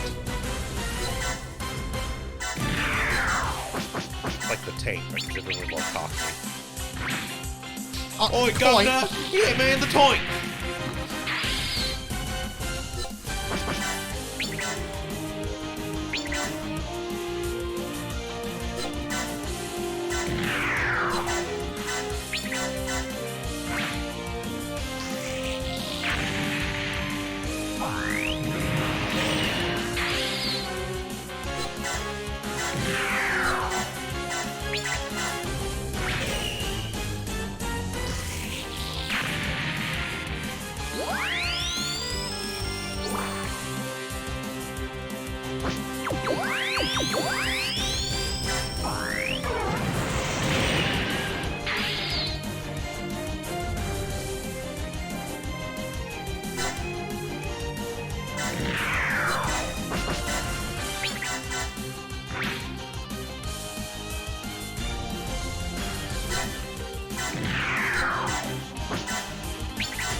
realized that I should probably have chat open on the bizarre off chance that somebody actually watches this garbage. I have chat, but Yeah, I know. Yeah. We've done more streaming. We've actually gotten rated twice on the Phoenix Point stream. Yeah, it'd be great if someone was watching chat and said something about it. Yeah. You know, person who has OBS up with chat.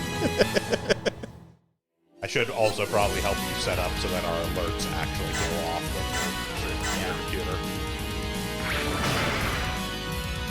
Being as, you know, we do like, actually have those. Who's rating us? Yeah. Same person both times. I don't know the name of it. One of the random people who subscribes to us, maybe? No, it's probably just because it's Phoenix Point. They probably just look for somebody playing Phoenix Point. Yeah. Fire it that way. I know that's a pretty common thing to do. They're doing, like, if they were playing Phoenix Point, or if they were playing like another like tactic strategy game like that, they're like, oh, let's see who's playing like Phoenix Point. Yeah, these rando fucks. Yep.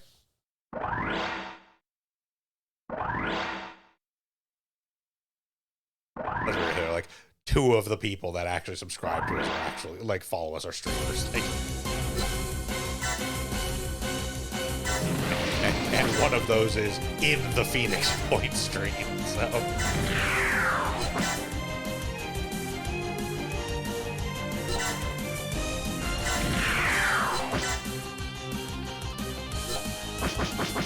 We're coming to get you.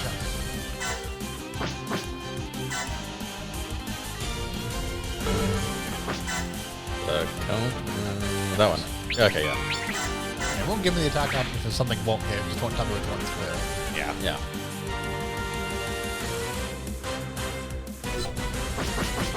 Which is one of the things that Super Robot Wars actually does do better. Raise that attack that you can't actually use. Yeah.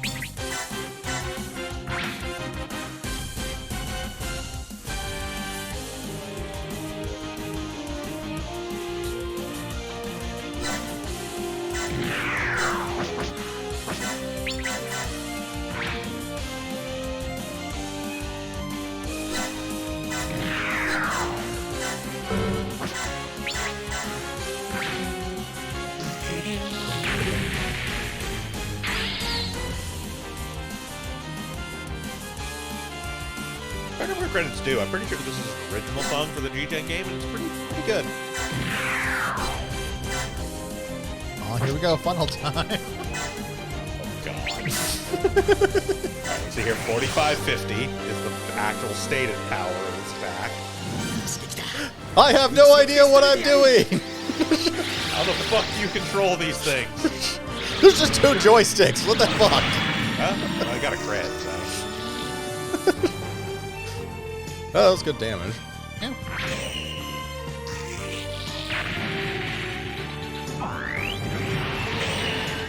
In all seriousness, there's only two of them, so if you can keep them in visual range, you could probably control them.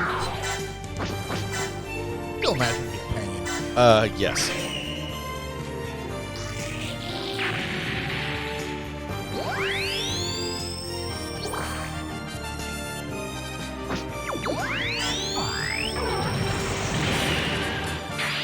Also, no, there would not be a like manual control system for Psychomu weapons. That's specifically what it means. Like that is an entirely different system where they actually have. So the prototype development for Psychomu weapons actually involved wire-guided systems. Oh, that's right, because actual radio guidance would not work because monopoly particles. Yep. Yeah, no, they actually have a whole like wire-guided thing. That's actually what the gym juggler does. They gym with 3 balls on wire guides that are like that's what the gym juggler actually was like a prototype design for like figuring out how to make bits essentially. Yeah.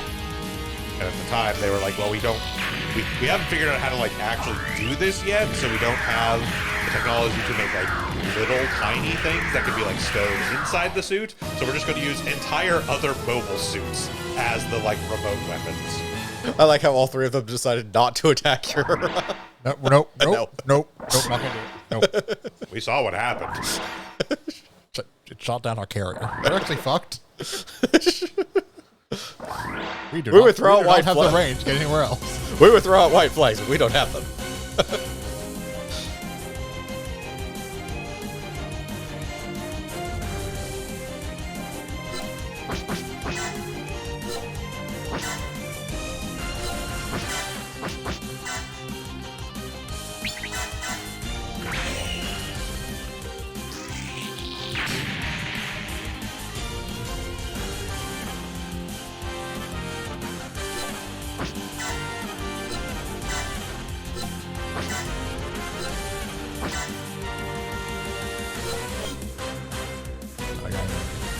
Okay, that explains it. Yep. That is the one danger of having only limited units available to take on a particular battlefield is they do eventually run out of energy. Like, they are restoring it if you have those option parts on some of them, but,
Stage clear.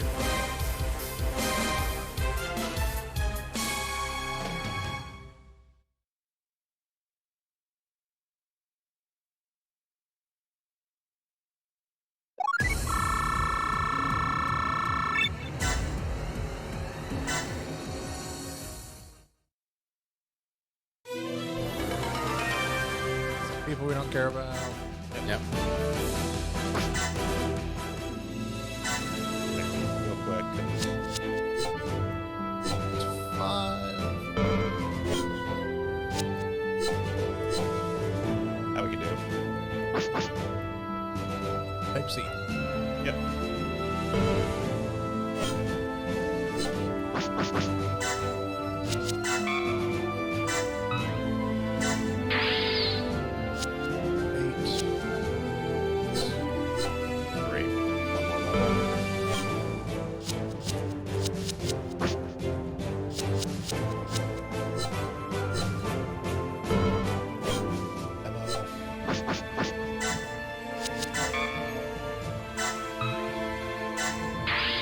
You say Nemo?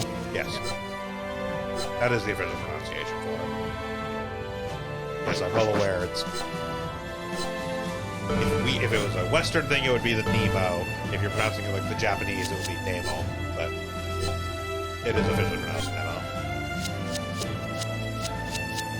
Don't ask me.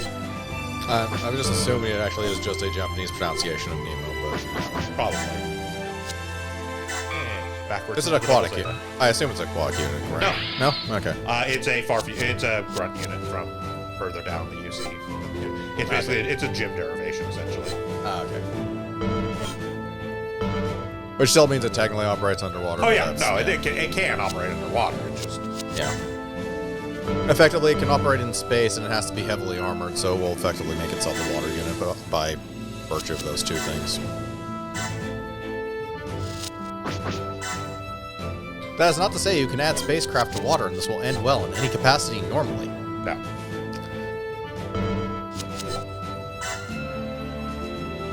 As the difference between a highly pressurized environment and a zero pressure environment are vast. Exactly the same.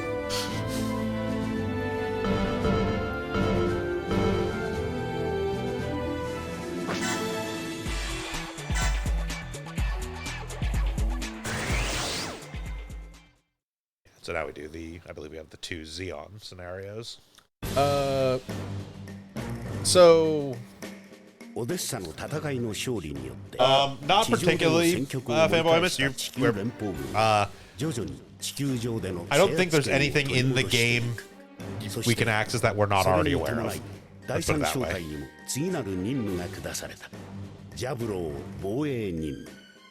地球連邦軍本部ジャブローへ攻撃をかけるジオン軍降下部隊の阻止と Oh yeah, no, we know about that. You can go to the collection and see the units, and it'll tell you, hey, if you rub these 2 things together, you'll get this thing. Yeah, we know. I literally have a Google Drive spreadsheet that tells us what every unit in the game is and how we can get them. So we already know basically everything. Thanks for the heads up. Like I would appreciate that. But yeah, like we're aware of that, and we're just not super concerned with it, honestly, because we kind of know what units we're going for. Like I didn't check last time, but I'll check to get to the thing this time so you can rub anything together. Also, as an aside, the no spoilers tag is just leftovers from a previous stream. We don't actually care about spoilers in this because there's not really anything to spoil. Yeah, I at the very least know everything that's going to happen in this game. I'm familiar with all of UC Gundam. And those that aren't don't really care that much. So, yeah, exactly. Yeah, no, it is a very cool feature that the game does not tell you about in any way, shape, or form. That being said, I also find it mildly useless because the other feature that the game doesn't actually tell you about is if you do go into the design thing and click on any unit that's like pilot, there will just be a button that says design all, and will just make all the designs you currently have access to.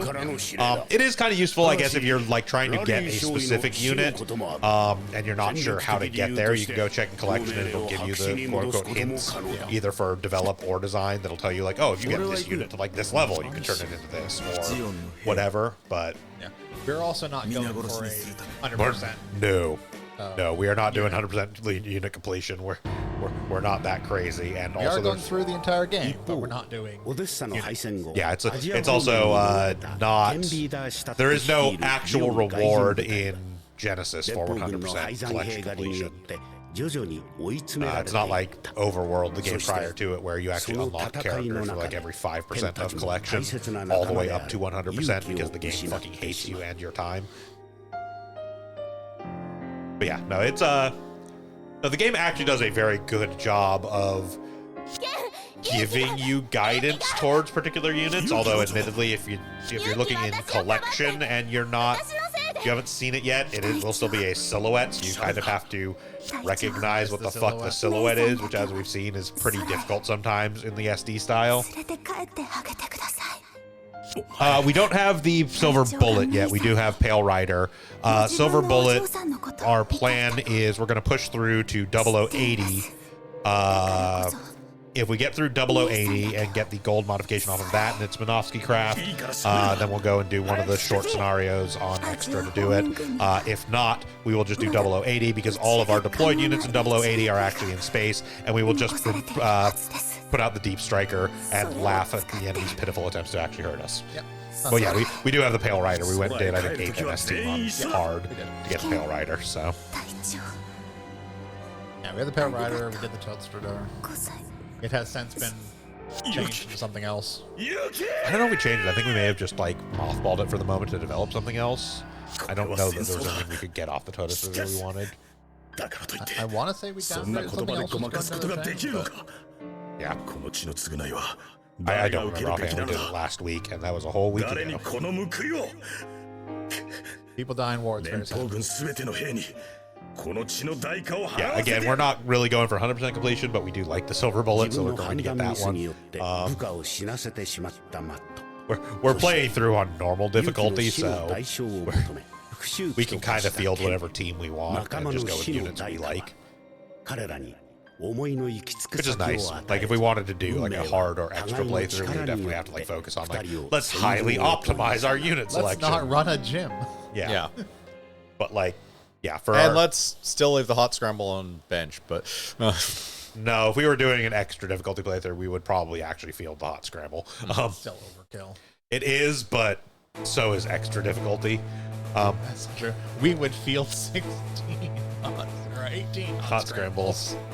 But yeah, no, one of our guys. So we did a few custom characters in this, and one of our guys, Ceiling Squid, really likes sort of the gyms and gym-derived grunt units, the mass-produced like grunt units for Fetty side. So we literally have a pilot whose whole thing in this is we just put him in a bunch of mass-produced stuff. That's why we like are currently fielding a Nemo, even though like it's not really good.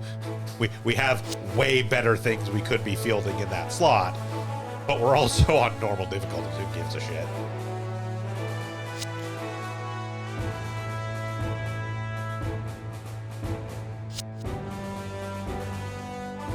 I, meanwhile, while this plays out, am doing chores in Overworld. Cleaning up my my mobile suit list to only stuff I have left that actually has development off of it. So once I have gone through that and developed everything I have access to at the moment, then I get to go back through and start buying other units and being like, can this develop into anything? No, be gone. Where the garbage goes. Yep.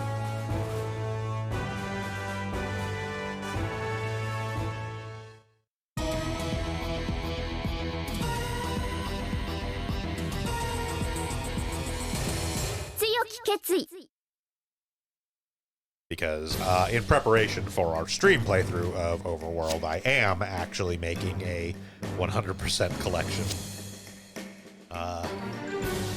set for Overworld, just so we have awareness of what everything is. And God, is it a lot. After the last mission, I developed up almost all of the suits I am currently using. It did not increase percentage.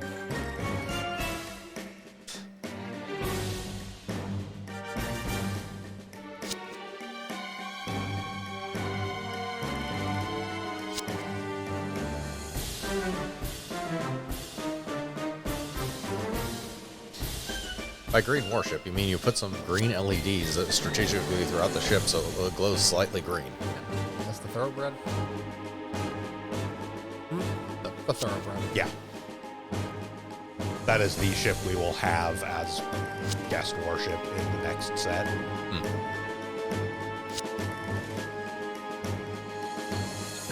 It is one of the handful of other Pegasus-class warships that existed during the One-Year War. As we kind of talked about a little bit last session, there were a handful of other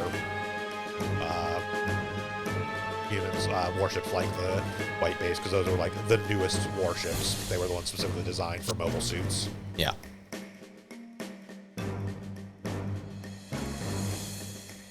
So like by the end Not of just a Salamis with some Jim standing on top of it. or like strapped to the side. This is literally a thing Yeah, they did. they did. They actually like had they had older like carrier type warships that literally would just have mobile suits strapped to the outside because they couldn't fit them inside. They weren't designed for it. Yeah. But yeah, by the end of the One-Year War, I want to say there were 4 active Pegasus class. White Base is a thoroughbred. There's the one whose name I can't remember from War in the Pocket.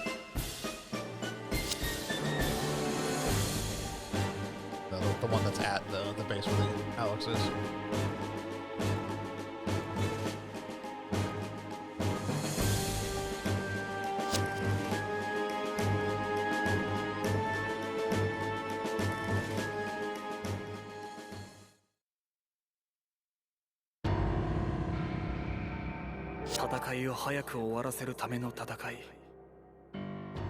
俺はそれを信じてきた。 So there's the Pegasus, which is what the class is named for. There's the White Base. そのために部下の命を危険にさらしているのだとしたら、そこに俺の目指そうとしている理想はない。 There is the Blanc Rival, ダリ、 which was 俺は間違っているのか。 attacked by the Midnight Fenrir Corps at Jaburo. There's the Thoroughbred, which is yeah.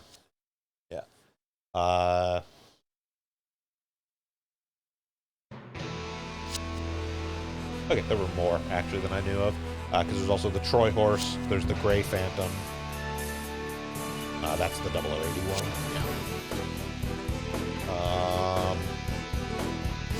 And then the 6th. So there were 5. It looks like.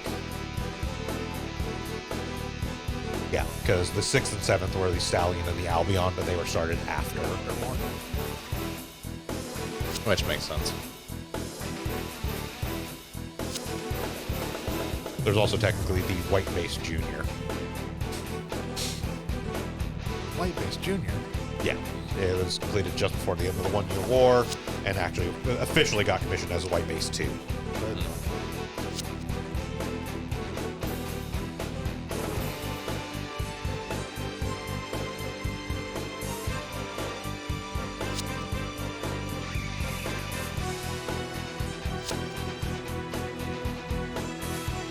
Or do.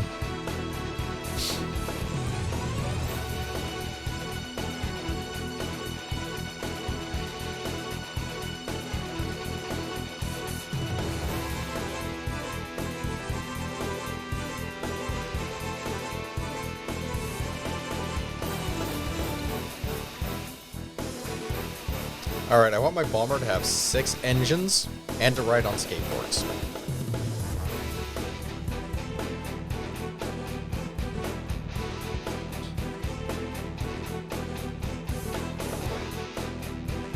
Even dumber than you think. If I remember correctly, those are converted cargo planes, actually.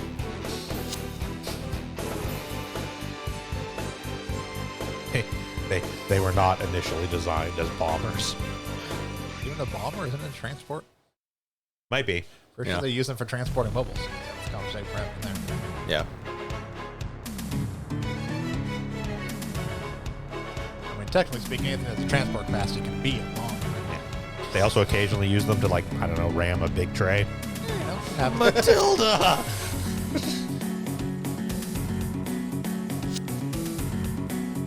I mean, this mission takes place after that because Matilda was one of the transport ships that was in the previous mission. Yeah, I know.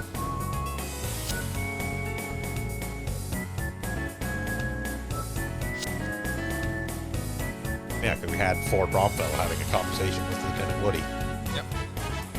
Such your wife died. Beyonce, but yeah. Beyonce.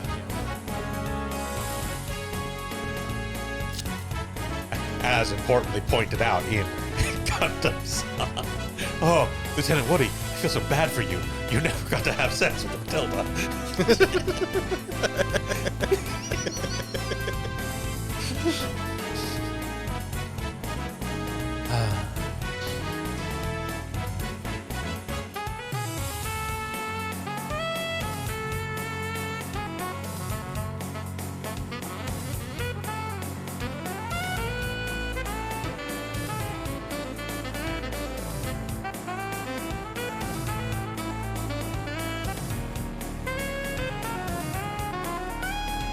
Didn't roll over. Let us have Earth. War is bad. Also, kind of seems unlikely they'd be able to completely conquer the Earth, but I mean, the plan was never to conquer the Earth. just try and force a peace of some sort, or do they have a plan? The purpose of the Zeon invasion of Earth and putting ground forces on there was to put pressure on the Federation and keep the war basically in their backyard rather than having it come out to space. Just because it is much easier to lock down Earth than it is space. A lot more space. Yeah. The whole the stated intention of the Principality of Zeon's declaration of war was independence for the colonies. But it's the Zabi family, so stated intention and what they're actually trying to do is two different things. Yeah, again, even the Zabi family didn't want to conquer Earth. They did mostly just want quote-unquote independence for the colonies, by which we mean to rule the colonies. Yeah. Independence under me. Basically. But yeah, no, no one actually wanted to rule the Earth. It's a blown to shit fuck pile of worthlessness at this point that nobody actually really cares about other than the rich and powerful, and that's only because of a prestige thing. Like with all the shit that happened, it is basically sort of a mark of honor to be able to live on Earth, essentially. Either that or you're generally there illegally, which is like a whole big thing. Zeonzum Daikun was basically of the belief that humanity as a whole should leave the Earth in order to like give it time to heal and like let nature have a chance, which is ostensibly the belief of the Principality of Zeon, but the Zabi family obviously doesn't actually believe in that, behind closed doors. And again, the stated intention of the One-Year War Declaration was independence for the colonies, in much the same way that the stated intention of the Civil War was states' rights.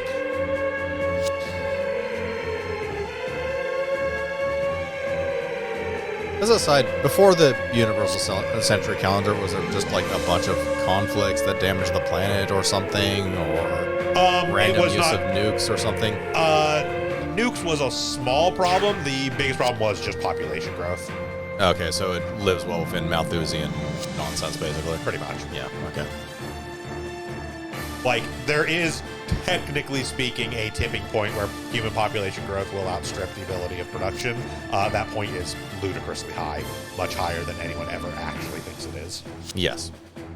That and developed nations actually tend to have negative population growth, so as the world develops, which is a general trend, population actually teeters out.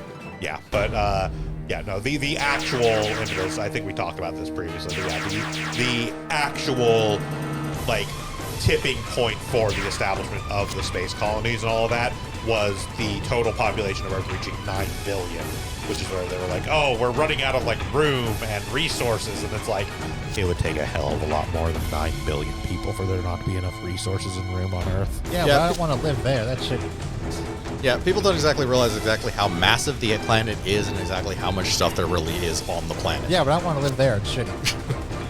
As opposed to space? I mean, colonies don't seem that bad. Also, realistically, if we actually do ever reach a point where we do run out of, like, actual, like, desirable, like, livable land, it's actually much simpler for us to do, like, undersea colonies than it is space. Undersea colonies, seasteading. Hell, a floating fucking island might be easier than space. Yeah. At least there's air there.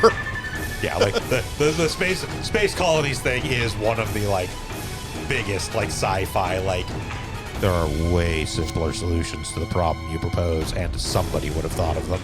Yeah. Like, don't get me wrong, I try not to underestimate the limits of human stupidity, but somebody somewhere would have been like, what if we just build a fucking island in the middle of the ocean? 90% of the ocean is sea monsters. Technically, like 75% of the ocean, or saying even bigger than that, is desert, but... No, sea monsters all the way down. Like, somebody somewhere would, like, have the bright idea of, like, well, we're going to build a space colony. And then somebody who's in control of their finances would be like, it's a tenth of the price to just build one in the water. Yeah. Also, we have, like, 2% of the ocean floor, I think, looked at. We can't see the ocean floor. There's all the sea monsters.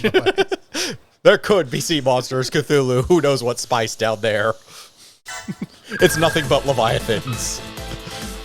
Yeah, Unlikely, because there's like no food sources in a good portion of the ocean. Only each other. All megalodons. Nothing but megalodons. Ocean knows only hate. Except for its close cousin, the megalodon. Turns out the reason the ocean is salty is because of all the giant shark piss. In all seriousness, the biggest monster in the entire ocean is actually the ocean itself. I mean, you're not wrong.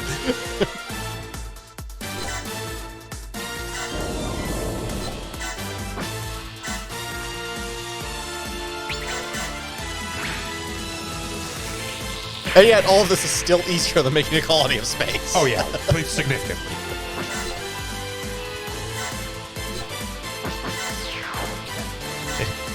It took the combined efforts of basically every nation with a developed space program on the fucking planet to make a moderately functional space station that can house like a dozen people. Yeah.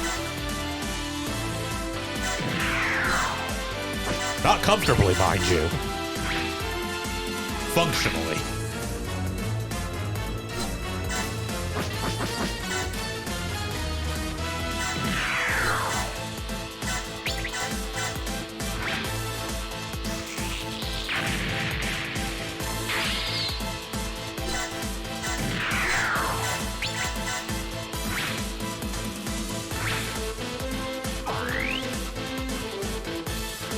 Those are some tough gyms.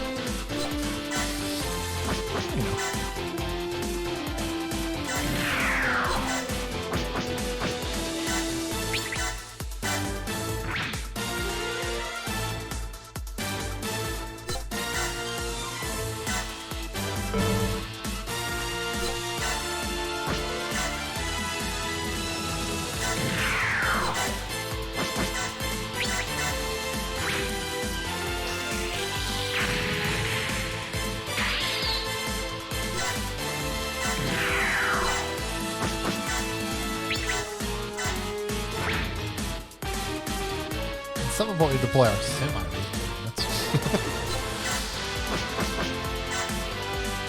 Yeah, I don't expect any of this to survive the unreasonable units. I mean, we can't even deploy our fully unreasonable units. We don't have the Novsky craft.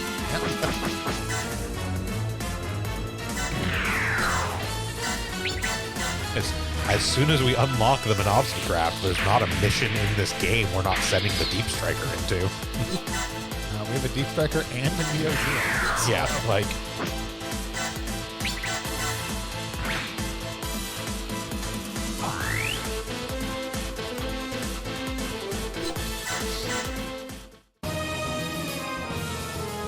Kind of academic point. Yeah.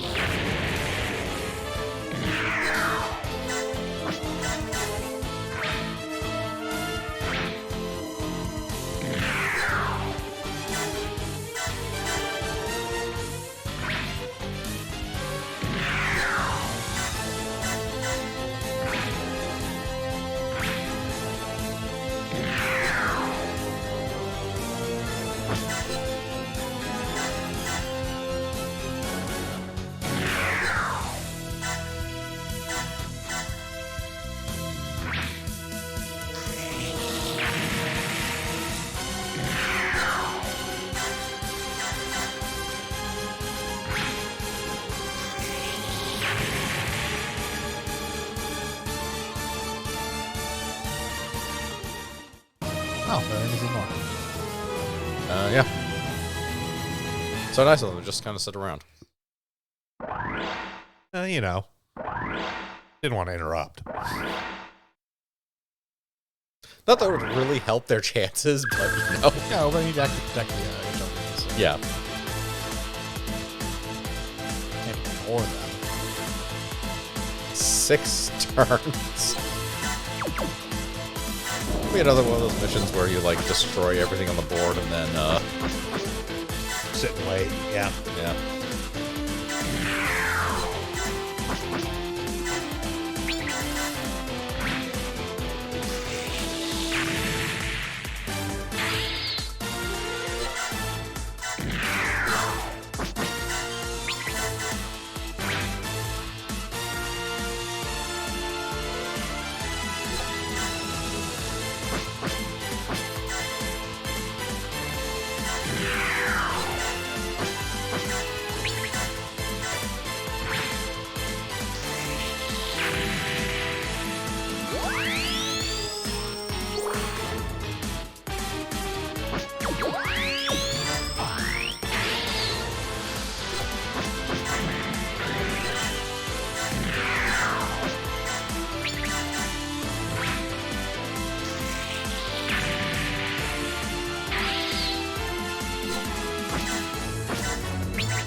grip attack. That one guy in particular.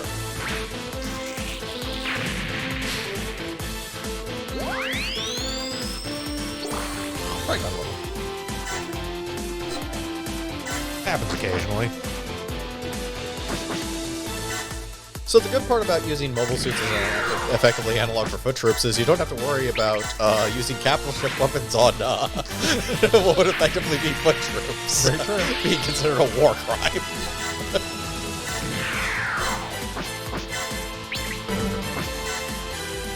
You do have to consider mobile suit weapons being used on foot troops, but And or completely ridiculous, as you don't generally fire a main battleship cannon directly at that one guy in particular. what are you talking about? He knows what you did.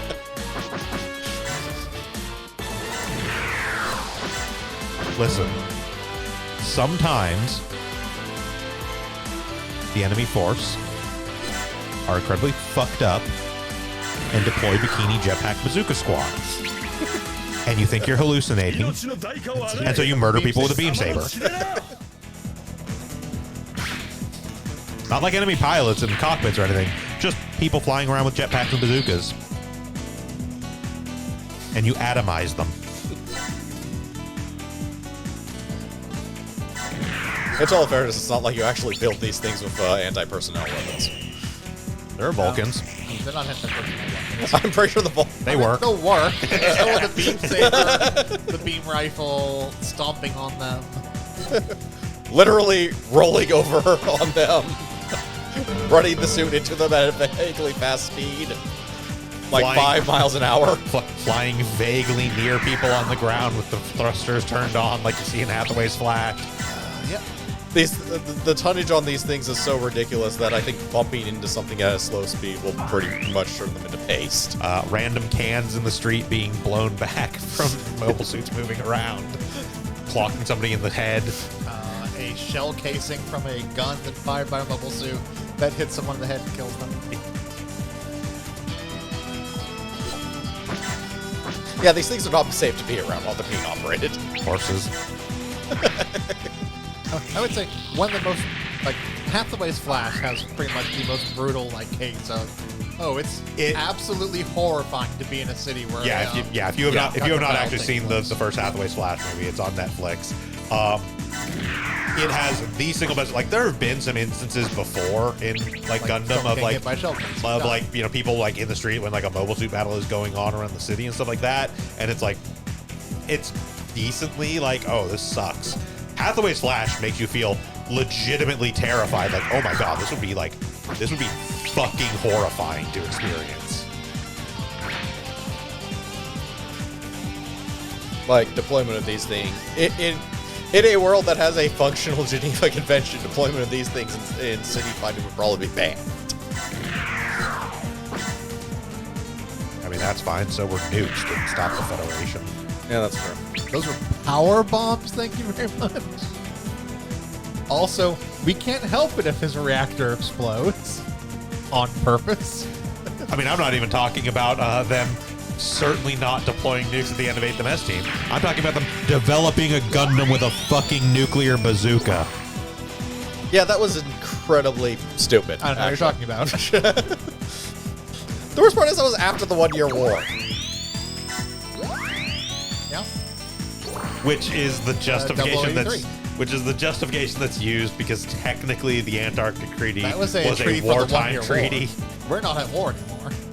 Therefore, the Antarctic Treaty no longer actually holds. I'm not talking about it from the viewpoint of whether or not the Antarctic Treaty holds. I'm talking about from the viewpoint of, aren't you just the single power in space at this point? Why the fuck do you need a Gundam with a nuke? Zeon still existed. Existed. Zeon didn't cease to exist at the end of the 1 Year War. Zeon didn't cease to exist until very, very late UC. There's Neo Zeon, there's Zeon Light, Zeon No Sugar. I mean, Zeon still exists during Unicorn. Bahamut Zeon. Like that's one of the driving factors of Unicorn is the enemy force in Unicorn are Zeon remnants, the sleeves. Like, they are a Zeon revival.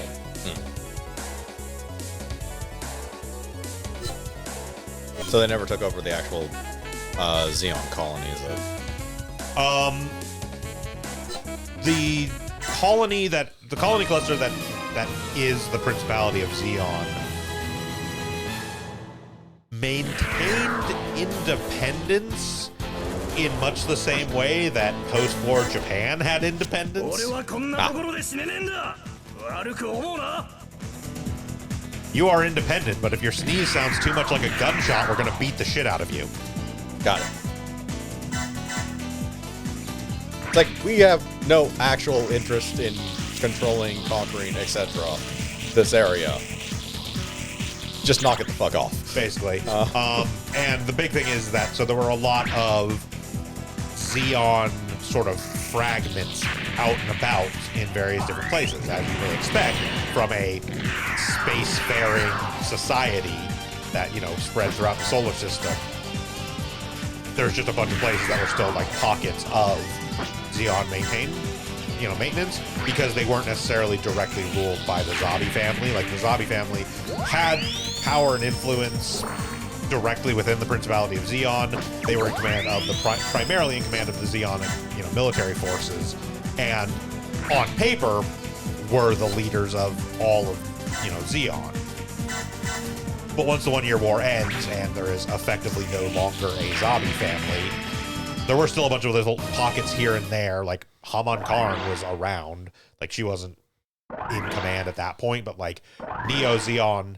So Neo Xeon didn't grow from nothing. It was a set of Xeon remnants that still remain after the events of the 1 Year War that sort of gradually coalesced and came under unified leadership.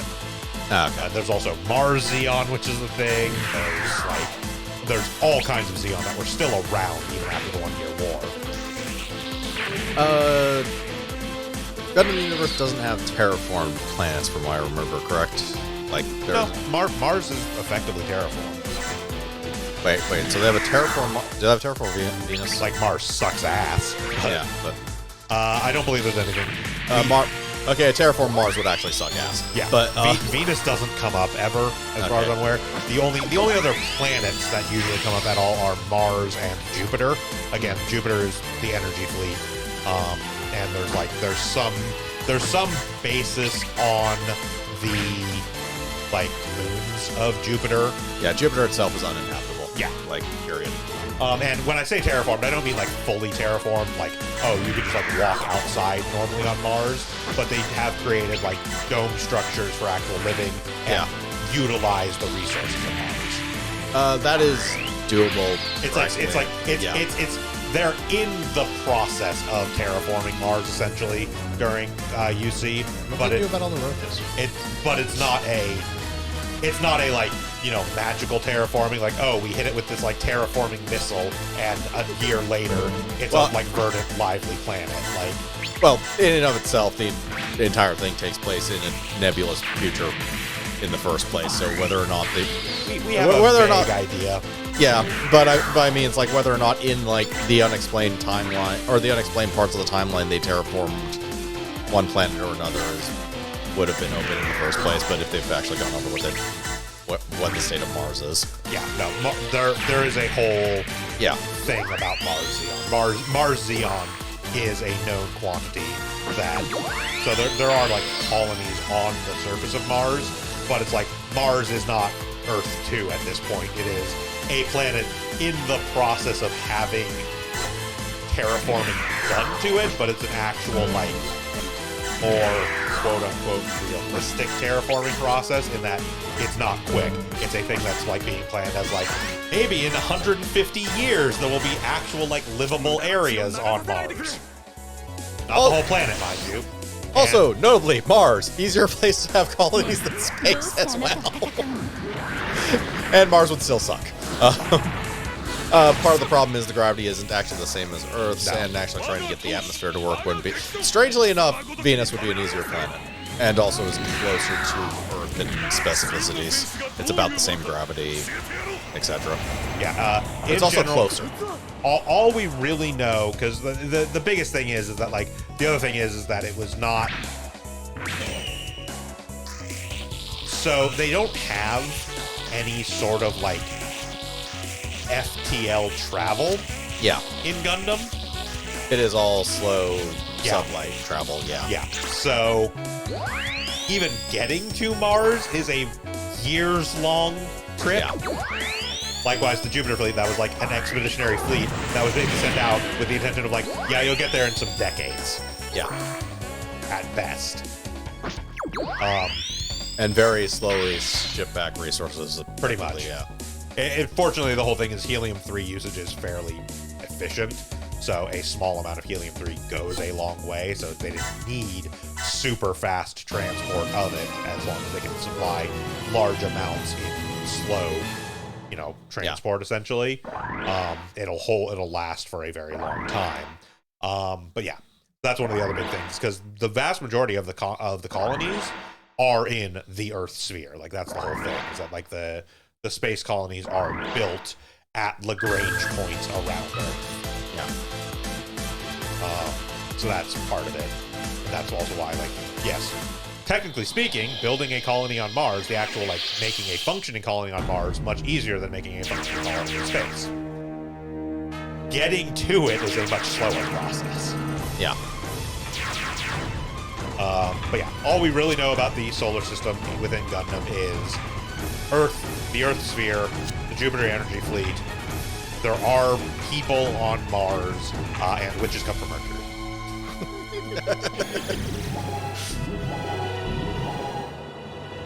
Okay, Mercury you could not live on. But We don't actually know much of anything. One of the upcoming Gundam animes is called The Witch from Mercury. We have no actual details about anything involved in this. We don't even know if it's actually a UC series or not, or if it's like an AU. A title. Yeah. okay. We know a title. There's heavy suspicion that it is a UC series because it is specifically called Mobile Suit Gundam, The Witch from Mercury. And most AUs have a different naming scheme. There are a handful that don't. It's like Mobile Suit Gundam Iron Blood Orphans, the most recent AU, did use the actual Mobile Suit Gundam title. But typically things that use the Mobile Suit Gundam title are UC. If they're an AU, typically they have something like After War Gundam X or Mobile Fighter G Gundam.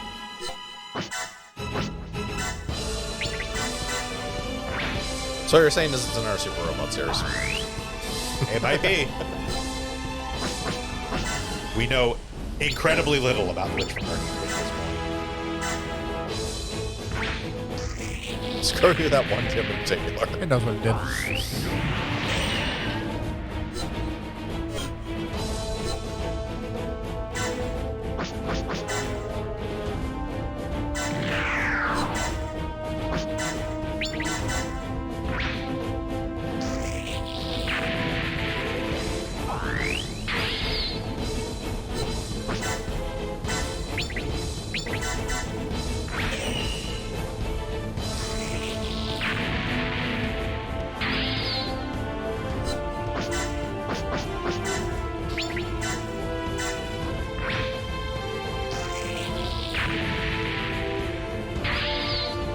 What we know so far, it's called Mobile Suit Gundam: The Witch from Mercury. It's airing in October. Okay.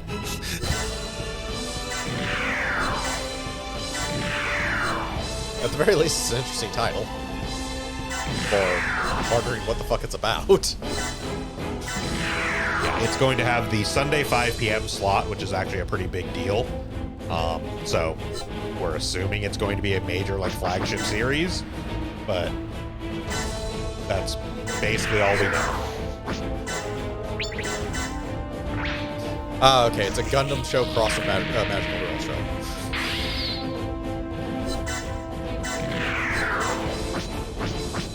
Shockingly, it's actually more build fighter. Yeah, we are pretty sure it's not a build series, which is why it is actually important, because it will be the first non-build TV anime for Gundam in 7 years. I thought I wouldn't mind more build. I would love more build, but I highly doubt. I highly doubt that The Witch from Mercury is going to be more build.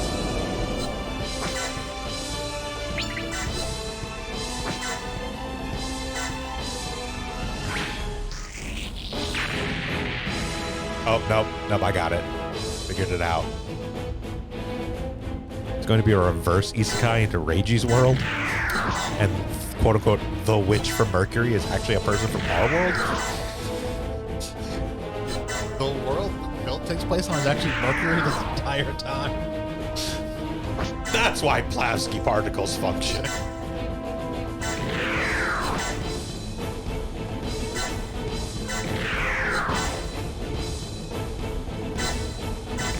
No, see, it's just a translation, misunderstanding when she gets it out of the world, because her actual Gunpla is based off the Mercurius. Oh, yeah, makes sense. Oh God, what if it's a wing spinoff?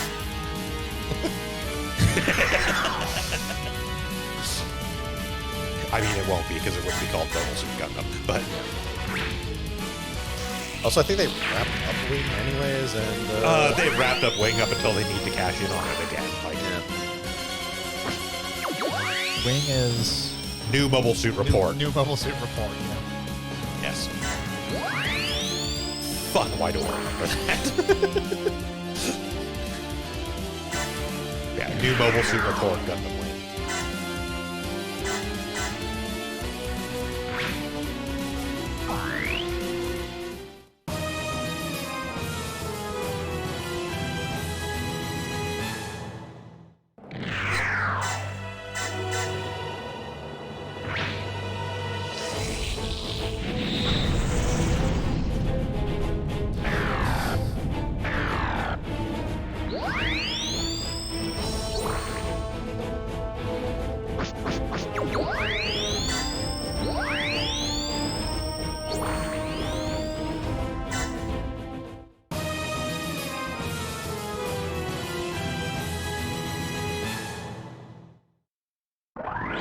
Bounce around, do the energy thing.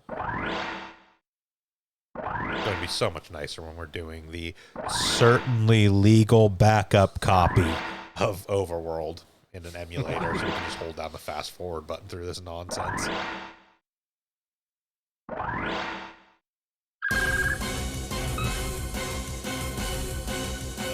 Three turns.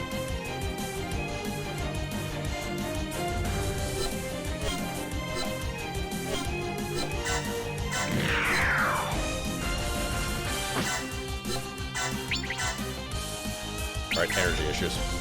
It costs a lot to fire the twin beam cannon. Yeah, that makes sense. It's primary attack. Yes, the Zeta is strong. It is not particularly efficient. Or the double Zeta, rather. We designed the double Zeta to be operated for exactly 3 minutes at a time.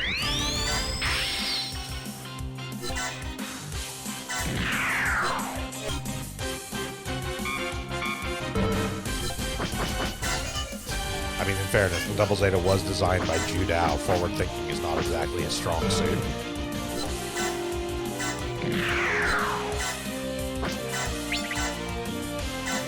Exam system. Exam suit. You might as well do it. Yeah. ここは私がお相手いたしましょう。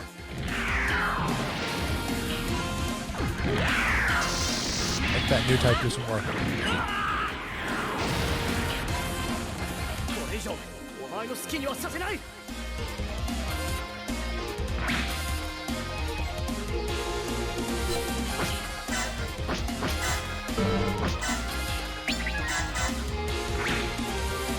I like how we're forcing Team Mom to listen to the tortured screams of the soul of a new type trapped in a computer.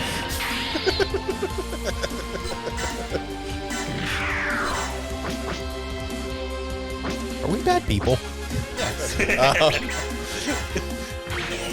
But not for that.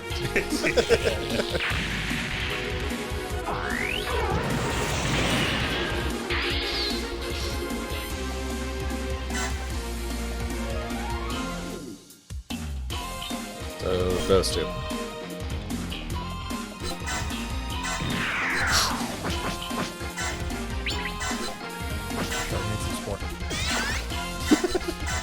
Yeah, so like you can see on the mass-produced Psycho Gundam there, it has the wired beam cannon, which is, again, it's one of those pseudo-Psychomi weapons because it's actually wired. It is.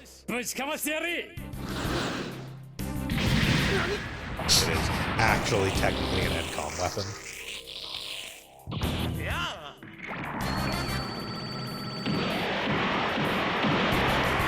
Ah, my fucking eyes.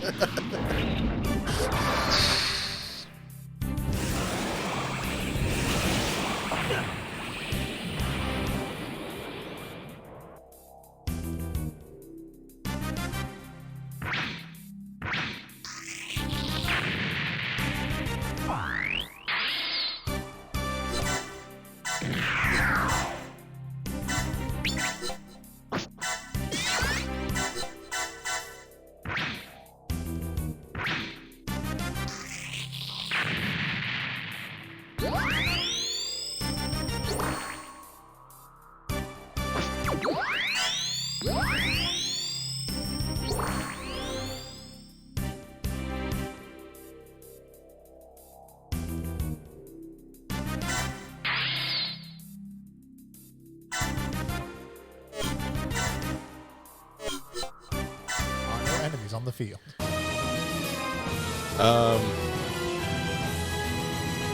I forgot which story arc is this? Huh? Lost War Chronicles. This Lost War is Chronicles. Xeon Okay, side yes. of Lost War Chronicles. Yeah.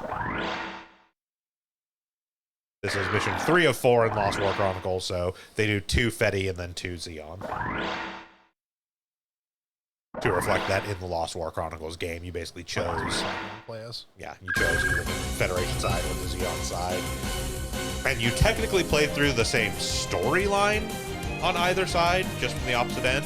But in this one, rather than having you do the full story as one side or the other, they just decided to vary it up.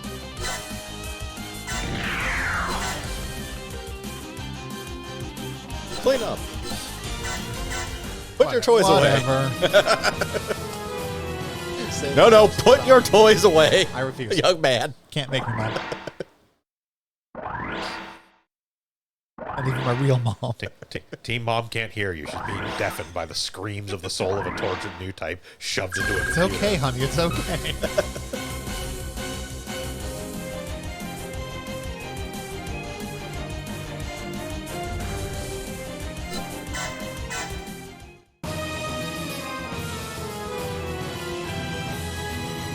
Fuck's put a get gauge on an HLV. Thing that can't attack. Must be impossible for it to actually get gauge. It's technically the get gauge on the pilot on the HLV, but regardless.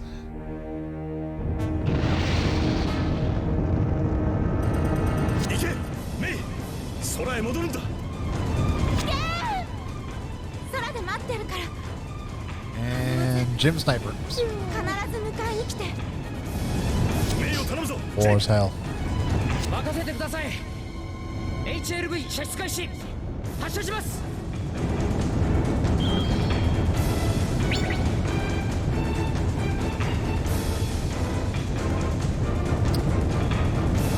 Yeah, about that. Yeah. お前のためだしっかり受け取れしまった HLV は落とさせはしないアニッシュやめるんだあいつ HLV を守るつもりなのかあんたこと撃つぞ隊長アニッシュもういいやめるんだ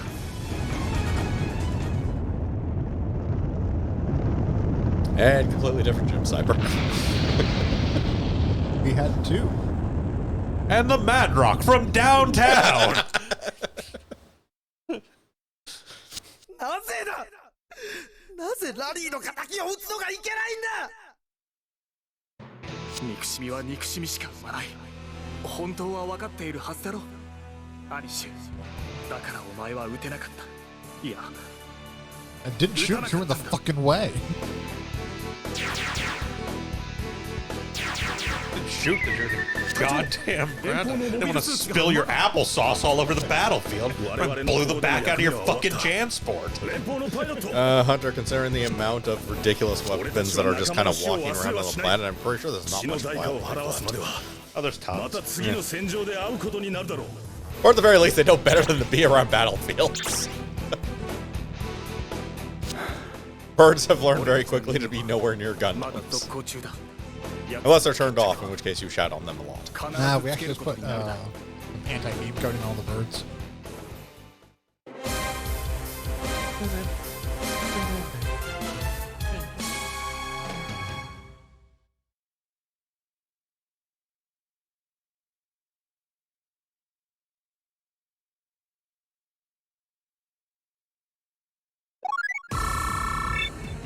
A pittance of money. Excuse me, sir. Can I have some more credits? People you don't care about. Yeah. Bad insult to injury. The get gauge on the HLV is for a pilot you get just for completing that scenario anyways. Don't ask. I need 5 on the Zaku 3 to get the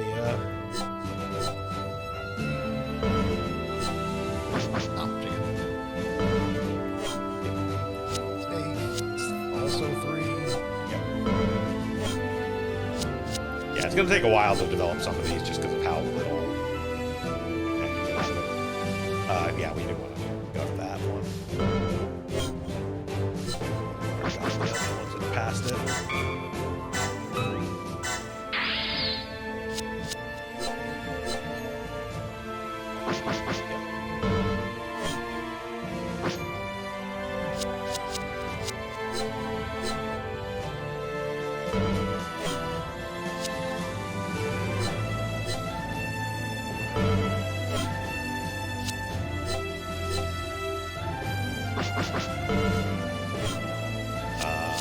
Yeah, that we were into the theme. Yeah. Basically. Just like check the mail now when you chance.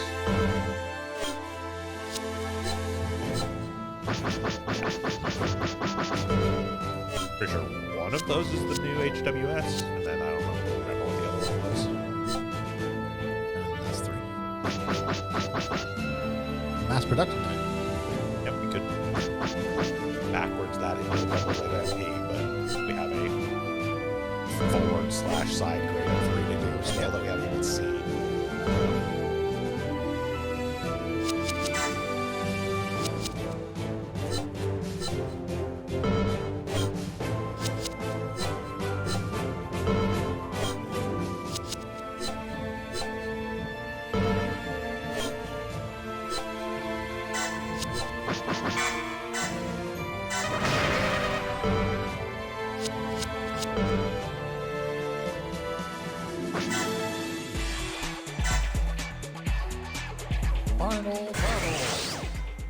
Yeah, so remember in this one we get a silver mod for defeating Matt with Ken after they have fought at least twice. 連邦軍 MS 特殊部隊第三小隊マット・ヒーリ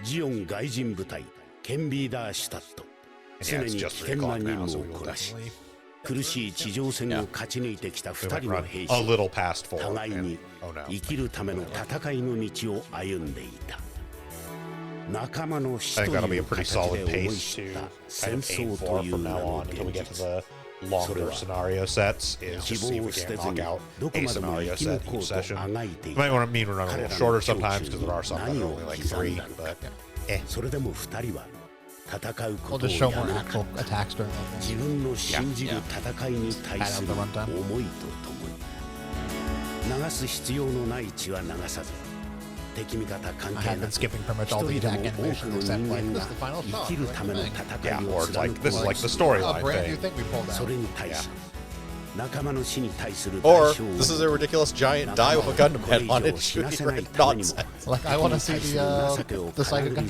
3 up jumping uppercuts. そして2人は己の答えを胸に秘めつつ戦場という舞台でその激突の時を待っていた Pavement blood.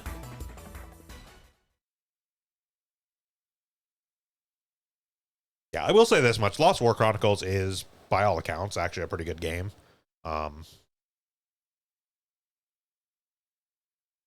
It definitely takes a lot of refinement from the Journey to Jaburo game that preceded it. Like, make that a much better game. 領有決戦 And to its credit, the story is not completely stupid.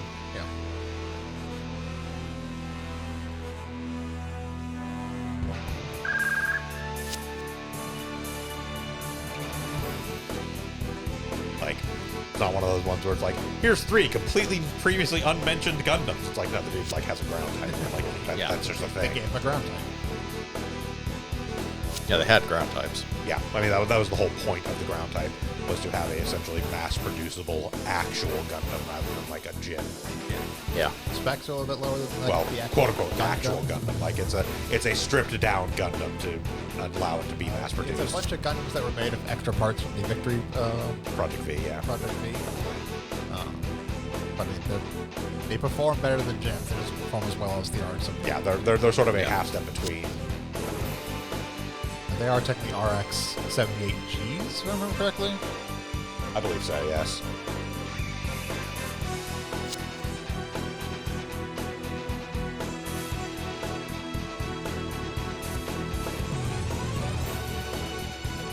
Uh, 79. 70.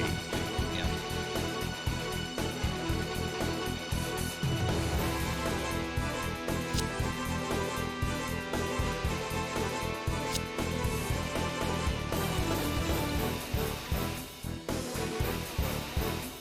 Yeah, they are technically developed from the Unit 1, the prototype Gundam. Which makes sense. Okay, they are spare parts from the Project V, so which made both Unit 1 and Unit 2. Yeah, I mean, Project V made a lot of stuff. The Gun Cannon and Gun Tank were also technically part of Project V. But they were like specifically leftover parts Yes, from like the Gundams. Gundam development. Yes.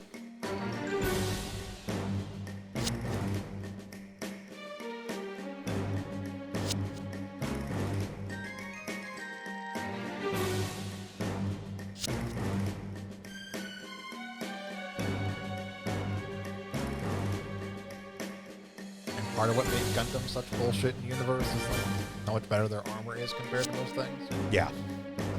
The best depiction of that, I think, is the 8th MS Team OVA, the Battle on the Bridge, where the Easy 8 just like no sells a shot from like a sniper. Yep. It's like, that's nice, you're fucked now. Yeah, it was one of the constant things, because like most solid projectile weaponry that was around during the time of the 1 Year War could barely fucking scratch the Gundam. Like beam weaponry, different story. It's, beam weaponry. But like solid projectile or like physical weaponry, like even like the actual like heat melee weaponry that was typical of Zeon mobile suits was not nearly as effective against the armor of the Gundam as it would be. And the vast majority of Zeon forces didn't have beam weaponry. Yeah. Yeah, the Zaku used a machine gun. Zaku used a machine gun, the Doms used rocket launchers. Yeah. But granted, the rocket launchers were Also still effective. effective because Yeah. explosive is fucking explosive. Like, But like the general weapon they were running into was, we have guys with machine guns, and here's this suit that's basically immune to this. Yeah. The Federation had beam weaponry on basically everything. eventually, Or yeah. the possibility for it. Like gyms could use the beam spray guns, Yeah. but they typically had like machine guns and stuff. But like Gundams just had beam rifles. Yeah, it was more so a matter of the actual power supply for them. That was the other thing. That was the actual big development that made, like, the thing that the people focus on is like, oh, the armor or like, oh, the Gundam itself. One of the actual major developments of Project V was the ability to actually have like beam rifles operate off of a power pack rather than the internal generator of the unit. Yeah.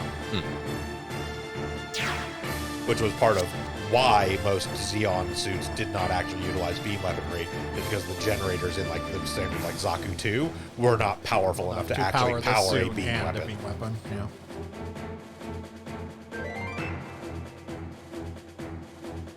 Yeah, as it turns out, beam weaponry, very power intensive. Yep. Make an actual functional laser weapon effectively is, They are technically particle beams. okay. Shoot Minovsky particles, if I remember correctly? It's condensed Minovsky particles with like highly concentrated energy. They basically create like a container out of Minovsky particles, fill it full of energy, and release it essentially. It's in much the same way as like a Wookiee bowcaster works almost, in that the Wookiee bowcaster is not actually a laser. It's not a blaster or anything like that. It is actually, there's actually like a physical projectile inside bowcaster shots that are just like encased in plasma. Yeah, they're weird. Like, again, they don't go too deep into the hard science for Gundam stuff because it's just not that kind of series. But yeah, I understand. Also used Minovsky particles, which is just magic spackle. Yeah. But yeah, no, the beam weaponry in Gundam is specifically, it's like they utilize Minovsky particles to create a container for energy.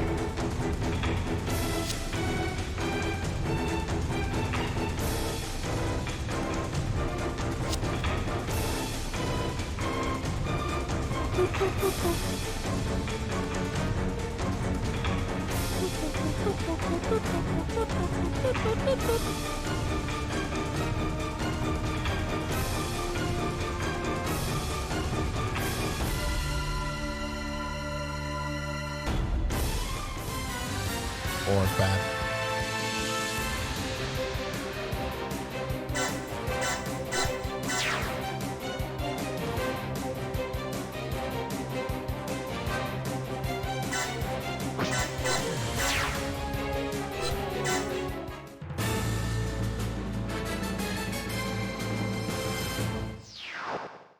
Okay, so notably, those being yellow, a thing that doesn't come up super often, means that they are in fact a third force that is not allied to either of us. Correctly, they exclusively have They're like a radius attack. And they are a map attack, which you cannot use it after moving, but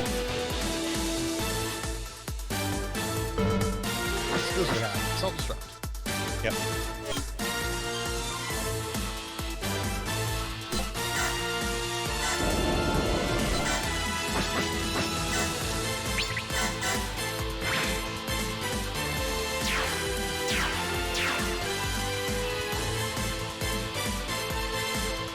More mines.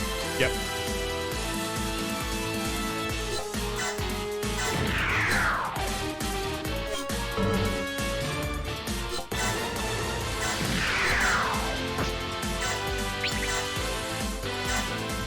くそ、なりふり構ってられねえな。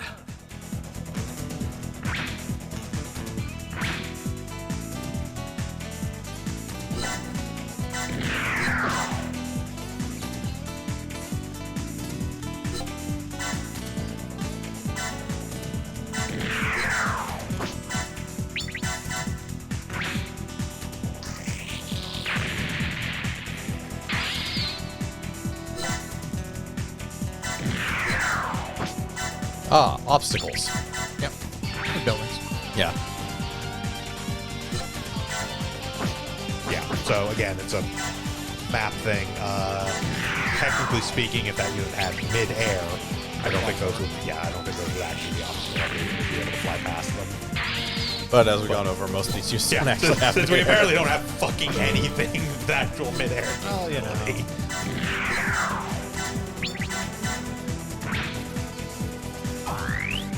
That is part of the flip side thing, too, about us having mostly late UC units, is that the vast majority of late UC stuff takes place in space, so... They have a lot of units that might be ground capable, but we have no actual canonical evidence thereof, so this game tends to err on the side of, like, if we haven't seen it operate... Most of them are ground capable, because they don't. Yeah. Most of them are mid-air capable. We haven't seen them fly. Yeah. We've seen them like stand on the ground because most things also take place on Earth. But we haven't seen them like flying through the sky. Yeah, this game tends to err on the side of like, well, if we haven't actively seen it do the thing, then we're just going to assume that it can't. That might also explain why a lot of the side content takes place during the 1 Year War. When a lot of the other series take place mostly in space, you don't really get that much of interesting terrain. Well, they have colonies. They take place They in do have colonies. colonies, yeah. Like Zeta and Double Zeta both go to Earth Yeah. For a time. for a time. Well, most Gundam series go to Earth at some point. Right, the long run ones. I mean, also, I will point out, in counter argument to your point, Vince, probably one of the single most interesting terrains in all of Gundam anime is entirely in space. Which one? Thunderbolt. That is true. But yeah, Thunderbolt takes place in the wreckage of a destroyed colony cluster that has basically a 24/7 ion storm taking place in it. Yeah. Because of all the like static discharge and the wreckage and all of that shit. But like, no, it is absolutely possible to actually do like interesting terrain in space when you consider that there's going to be wreckage from multiple wars. Depending on where they're fighting, but yeah. Well, like, that's the thing, though, is that when it really comes down to it, like, yes, there's a lot of empty area in space, absolutely, but realistically, you're more likely to have some sort of combat encounter near the areas that humanity is occupying, which means you're more likely to run into wreckage and debris from previous wars, previous conflicts, even just them firing their fucking trash out of a colony into space, because who gives a shit in space?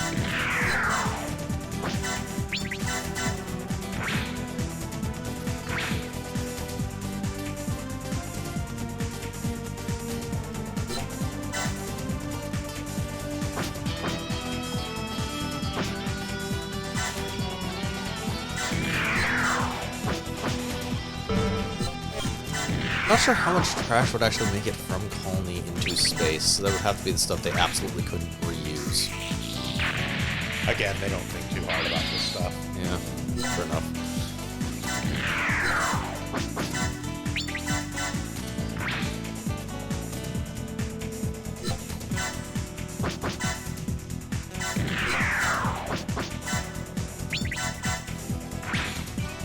Also, stupidly, despite what the whole, like, intentional, initial impetus of the, like, whole space colony thing was about, like, space and resource limitations and there not being a whole lot of, like, stuff left on Earth, blah, blah, blah. When they're not actively involved in war and therefore using a fuck ton of resources to, like, build mobile suits and shit like that, there's not actually that much resource scarcity because they mine the fuck out of asteroids. Yeah. Yeah, like that's, as Ceiling Code pointed out, that's one of the big things. One of the whole reasons the Earth sphere fights so hard to maintain control over the colonies, and one of the reasons the Federation doesn't want to grant them their independence, is because the colonies are primarily feeding resources back to Earth.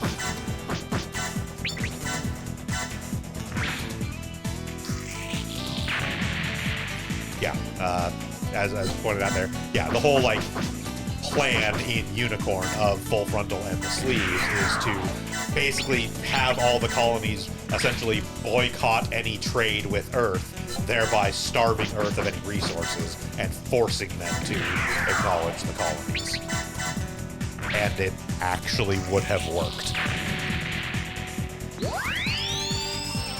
Especially after all the wars and stuff, Earth is pretty much a fucking pile of rock. That has somehow stripped all of the resources off the planet, which would be immensely hard. It's not that they've stripped all the resources, it's that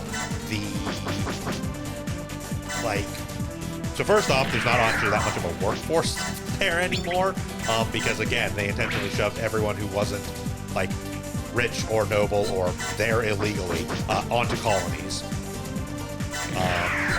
And also, just a matter of what resources there are available, the areas around them at this point are so fucking inhospitable to life that it's hard to actually work there.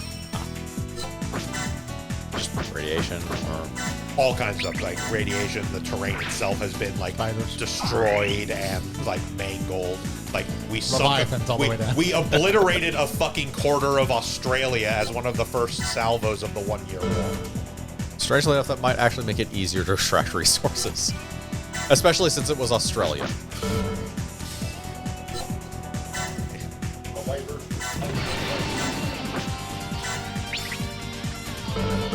Also, there's a lot less to object to when it comes to strip mining when it's just a fuck-to-death crater anyways. Well, yes, but the point is that you still need to get people there in order to do the strip mining. Like, logistics issues do not disappear when moral issues do. So in other words, what you're saying is the Federation created their own problems. Pretty much. Yeah, okay. Mostly. This is a completely artificial problem created by their own stupidity.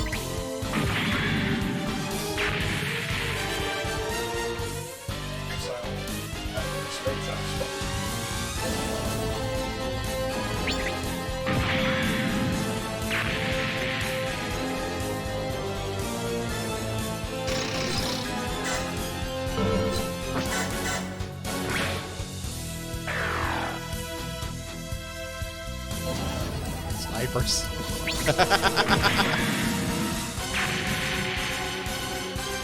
Yeah, so again, to clarify, these are all snipers, which means they all have map attacks that exist at a very specific range, which I believe is 4 for those. Or something. Like, they exist at a very specific... They have a weird, like 5 to 6 range. Yeah, it is a very specific range, which they can target anything in that range. Map attacks guaranteed hit and do exactly the damage of their power.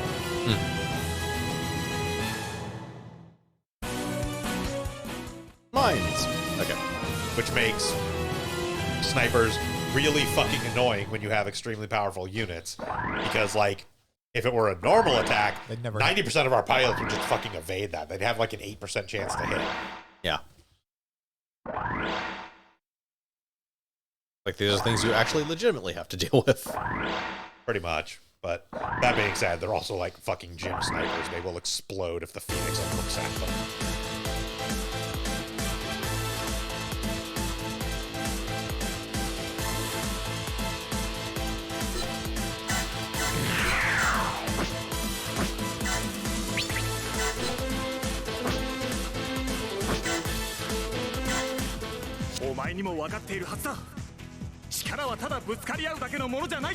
Not want to support the these 3 attacks. 俺もお前もこうして戦い今まで生き抜いてきたのだろうが違う俺はもっと対局を見て Well, 戦ってい technically る speaking, I can throw an attack, defend when he counterattacks me in his turn. Yes. They can also just do that. So cancels the fight. Yep. Yeah. That's all it actually is they basically want you to see all the dialogue between the two.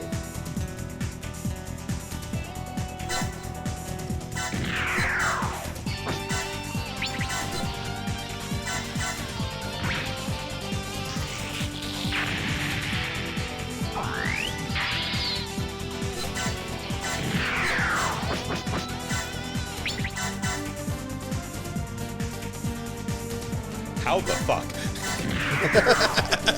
How did this gun tank Very evade? dodgy. You're a fucking MP gun tank. The fuck did you dodge? You are literally a giant target on tank tread. There's an entire fight based around, oh god, we have to take out that dude because he's picking off our gun tanks. They're sitting fucking ducks.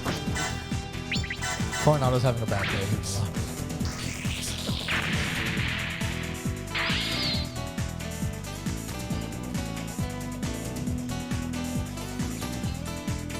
There is one whole fucking pre-deploy scenario whose whole thing is, oh god, the gun tanks can't avoid fire. Quick, let's fucking save them. And those are actual real gun tanks, not even MPs. Actually, the pilot was so bad that he caused the gun tank to tip over right as the laser came. Now, it's not Hayato.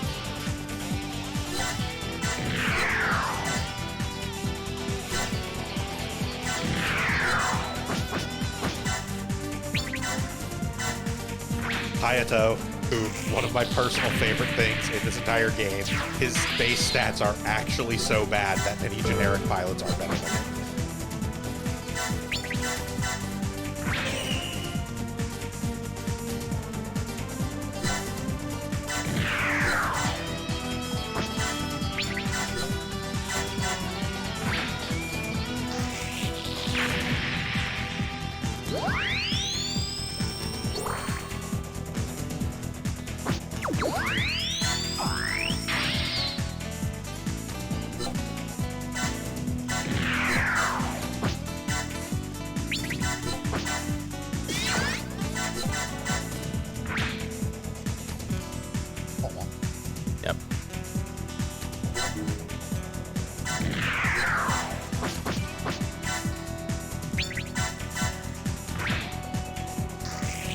machine with this obvious anti-kid 50 cal.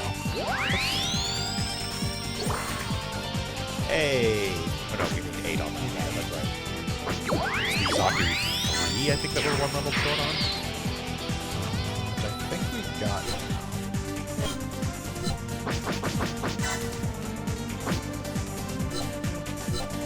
No, still 8 level 5.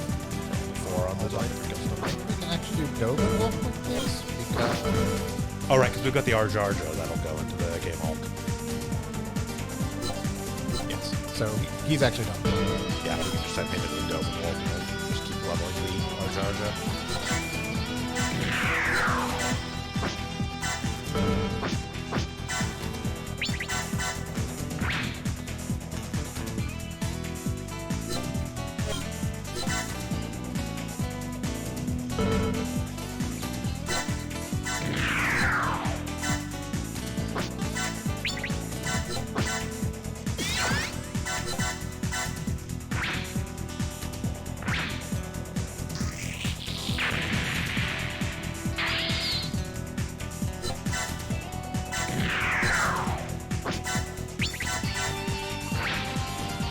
Or is it? There's more mines over here. Seems to be mines basically everywhere. Is there any specific mission objectives on mines or No, just don't get fucking blown the fuck up by It's them. just the mine's only attack is aim attack. For 4,000, which is Decent area. decently significant. Ah, okay.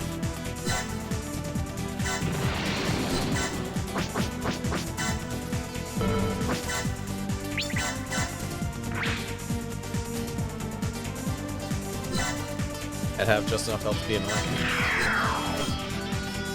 I mean, if we got somebody into like critical state, they can probably most of our units would probably one-shot them. It's like 10k. It's actually harder than you think. I mean, Super wait, critical that's, that, crits though. Yeah. yeah, I mean, like that's what I'm saying, getting them into a crit state, so they will crit. They'll pretty much one-shot from most of our units.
Also just beam element.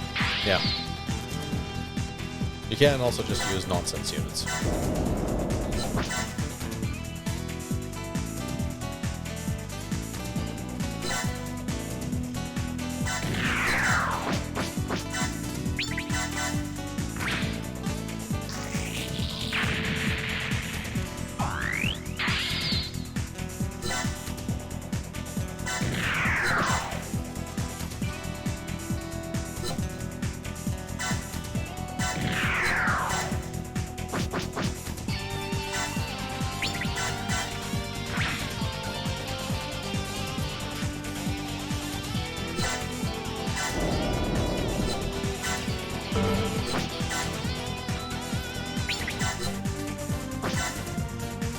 That mine in particular.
腕が違うんだよ。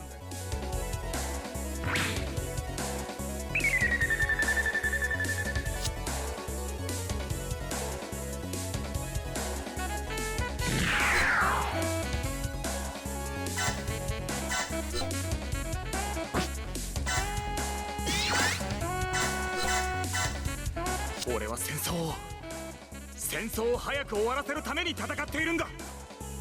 一兵士に何ができるというのだ。戦場で生きるか、それがいかに困難なことか。お前とて仲間の死という形で嫌というほど味わったのではないのか。俺は今でも仲間を生かすために戦っている。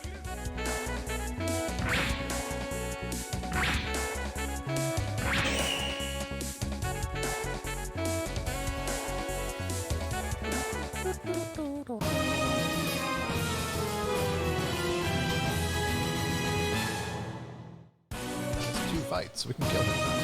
Yep. Specifically with that character, or Yes. We'd have to kill him with Ken. Which should be doable.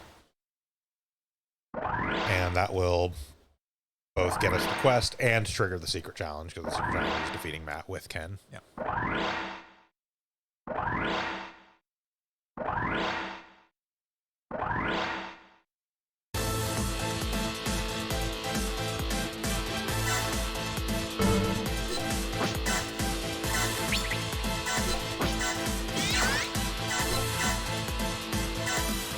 戦いだけでは生きてはいけない。戦いは憎しみを広げるだけだ。力をぶつけ合っても何も生まれない。戦争は終わら Even ない。 if somehow that doesn't count for the quest, oh fucking た well, とえ it's 困 silver 難だろ model. うと俺は生きる。死んだ仲間のため、そして何よりも空に残してきた家族の元へ帰るためにも。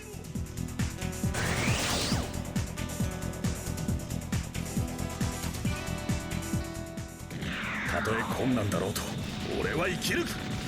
空に残してきた家族の元へ帰るためにも。了解。必ず生き残ってやる。誰にも俺の望みを殺すことはできない。悪いがもう少しお相手してもらう This one ぜ。 apparently also has a special team factor. Yeah. 俺は生きるために戦う。死にたくなければ前に出るな。 There's something は何 special としても entire ここで抑える。 team death sequence because it kind of also normal. Yep. 皆さん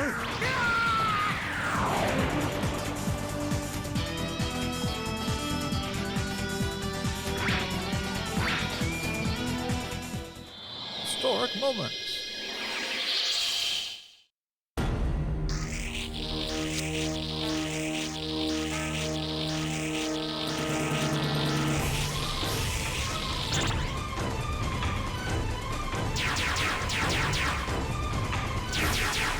Oh no. Yep. Some garbage.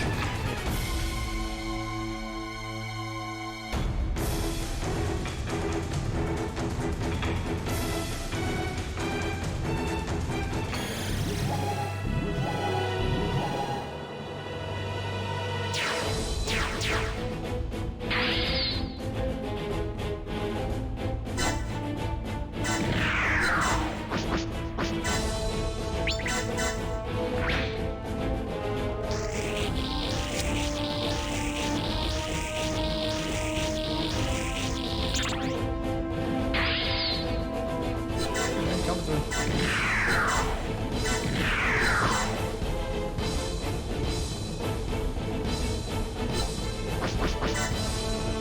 Now to get closer so you can actually do things.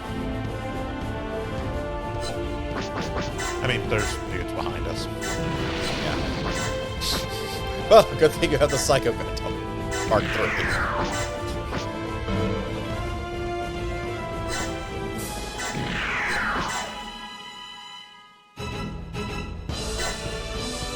Good thing you have this unit the size of several buildings. It's like extra big.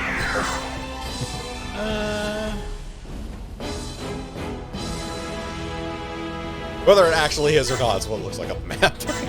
Which is not a correct representation, I know. But No.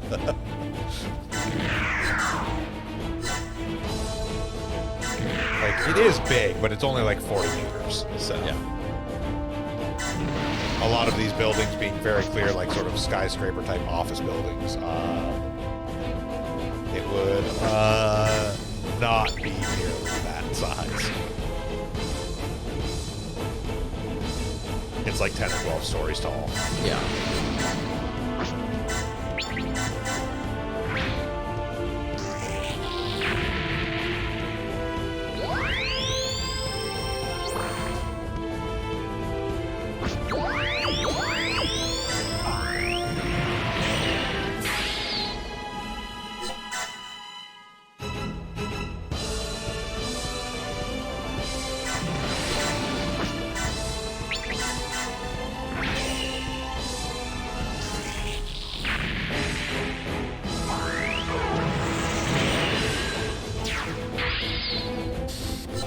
Of course it's a mine. I expected a mine. Is this Amuro and the full armor unicorn? Gives no shit about mines.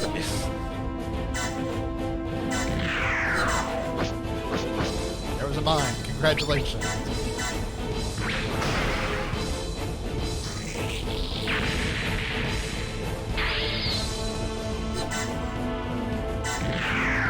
Ah, the full armor unicorn, the famous Federation unit of the 1 Year War.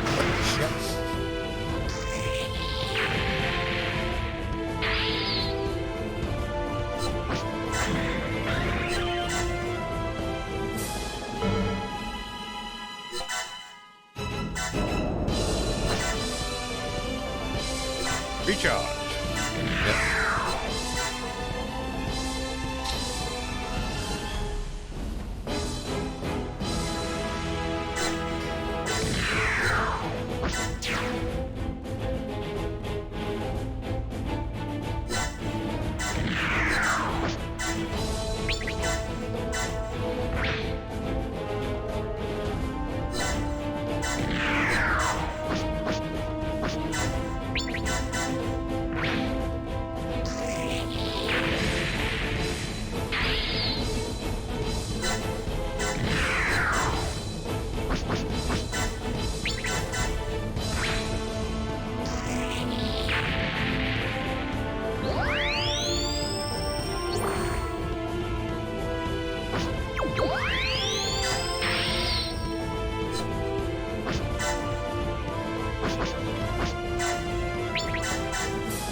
Energy.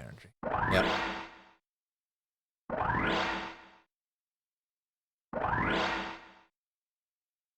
My kingdom for a fast forward button. Yeah. I know it's not built into the game, unfortunately.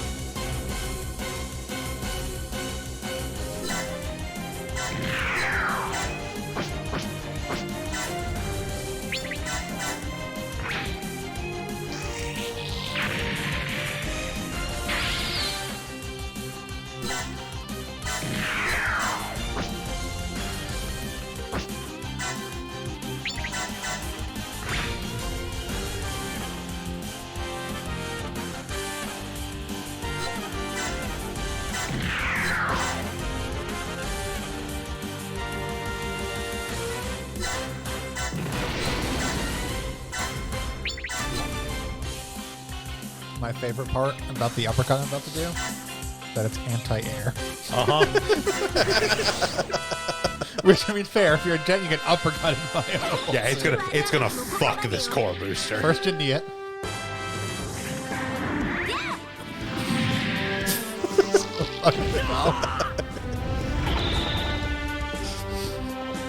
More than twice its total health.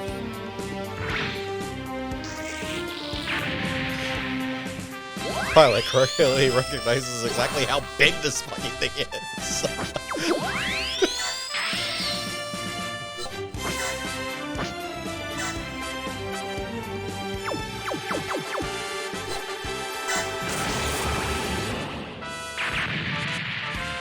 Ab attack? Yeah. Yeah, that's one of the other downsides of map attack. Not that it applies here, but if you do kill units with it, you don't get press turns. Nah.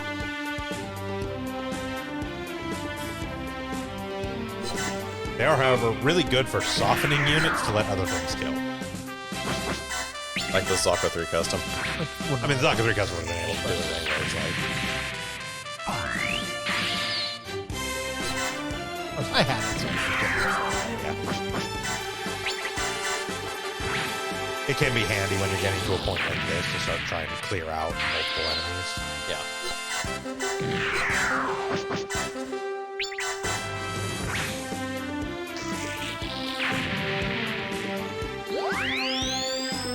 unnecessary level up.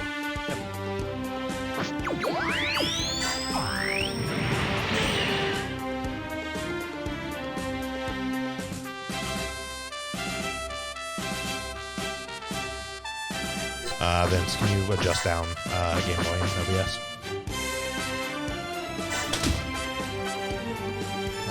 Let's see. Should be video capture device.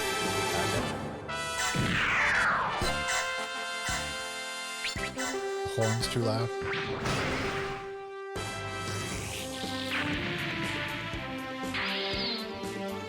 May well be this track in particular as well, but yeah. Almost certainly this track in particular.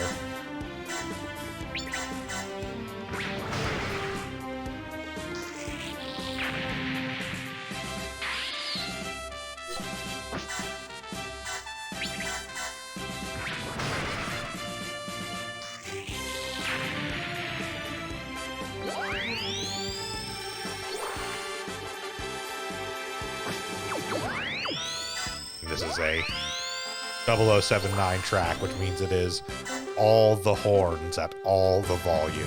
Yeah. So that was like 90% of the soundtrack at of 79 was, we found this trumpet and by God we're gonna blow into it as hard as humanly possible.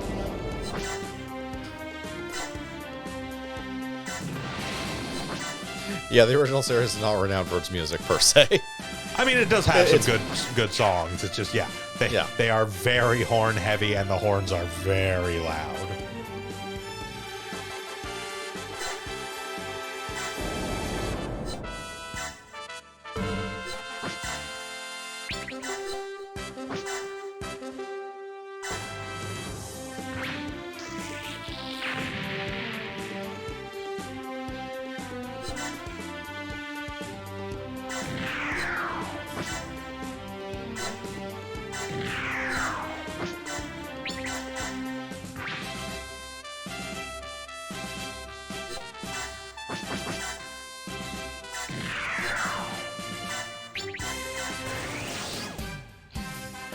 Gotta show it off.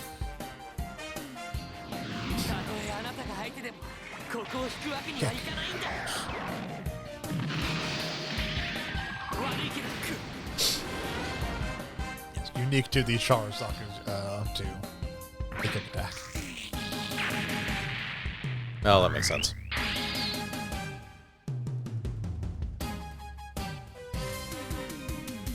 Also, it's not an anime, apparently. Animation I apparently wants to play during this. Yep.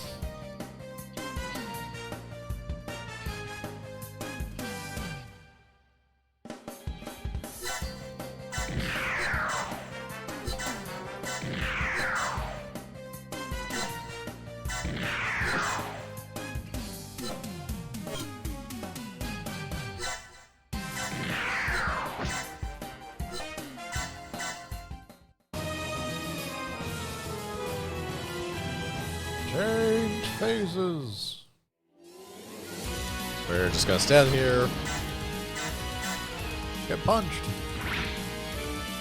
I'm just gonna swing my fist. If you fly into it, it's your fault. I mean, really, it's your fault. It's huge. You should be able to dodge.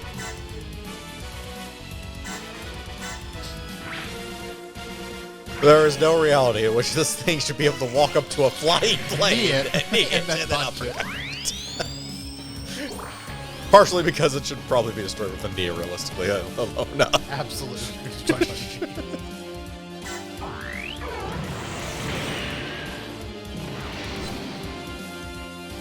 Why do we keep thinking this is a good idea? I just saw it punch Jim out of the sky, but I don't think you can do the same to me.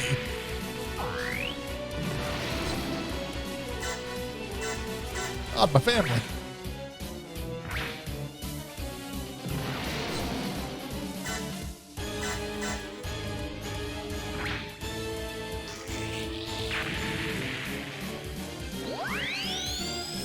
Right?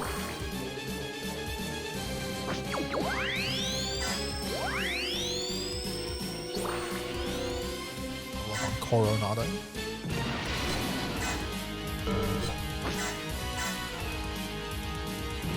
Stop it.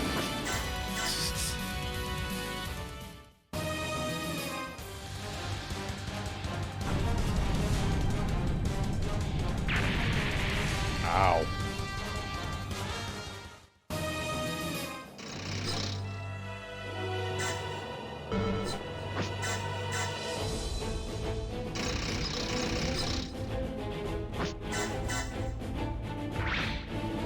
Rug. Yeah.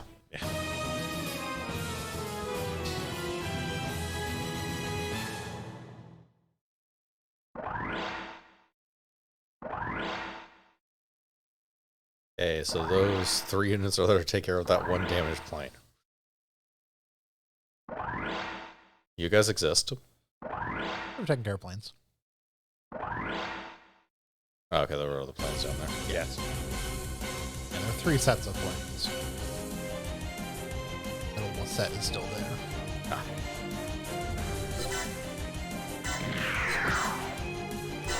With that said, it's a slow walk. Yeah, well, they're like sea capability ground, I think. They don't move very quick on land. Nope.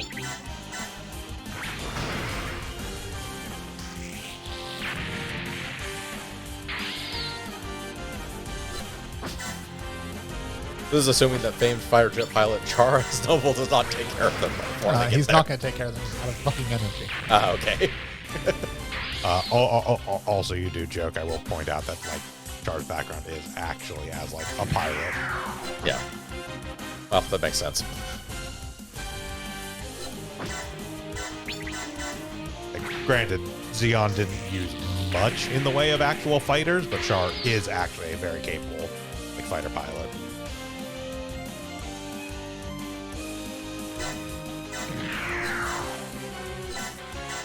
Like, if you put him in a DOP, it will still be unfucking hittable.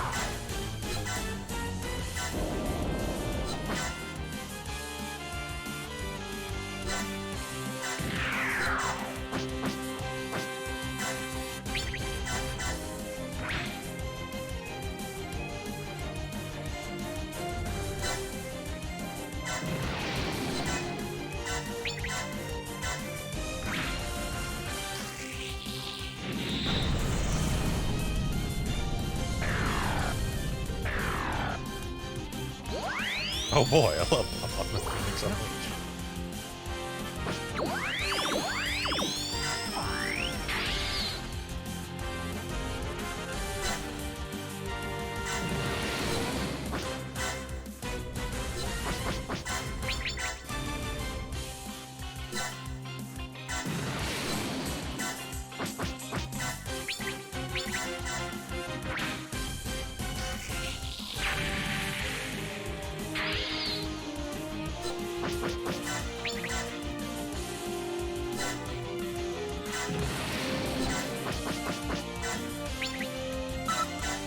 Goodbye.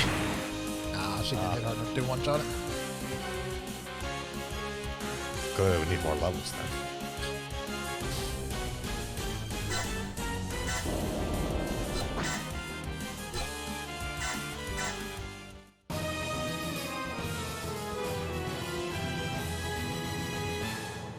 mean, also as strong as the Phoenix Unleashed is, it's also like 100 attack less than, say, like the Kshatriya. Oh yeah, I mean, its base stats are not great. They are just helped by her having a fairly solid Awaken stat and a Psychomy weapon. Psychomy weapon and a reckless amount of defense. Hence why they're doing like nothing. Yes.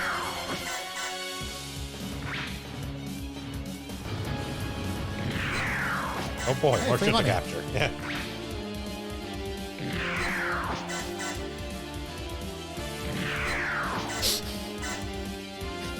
Okay, now we have it surrounded. Is this going to help? No. Make me feel better before I die.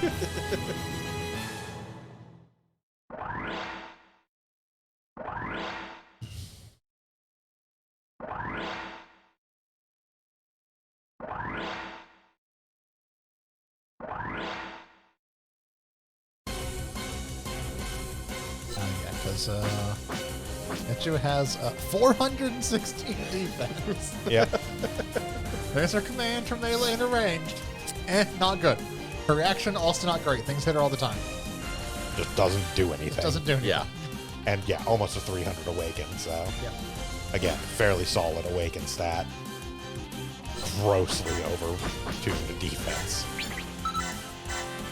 She's one of the G-Gen SD originals. Yeah. Okay. Characters.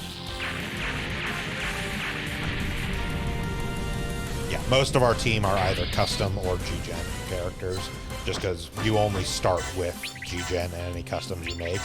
So by the time we unlocked most of the other characters we actually cared about, they would have been so behind in levels that it's just not worth it to us. Yeah. There are a few exceptions that we grabbed specifically for either the sake of humor or the secondary one where we could finally afford our second warship. And then need to fill it out with pilots anyways. So, yeah. So it would have been, well, we can do all these level 1 G-Gen originals, or we could recruit some people. Yeah. Actual Gundam characters that we like.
Enemy?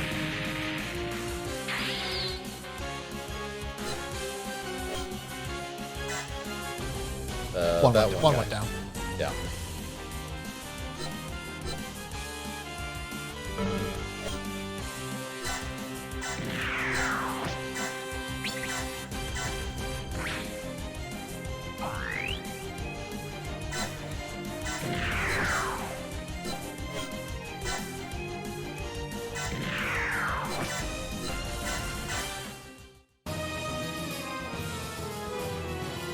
Do your worst playing.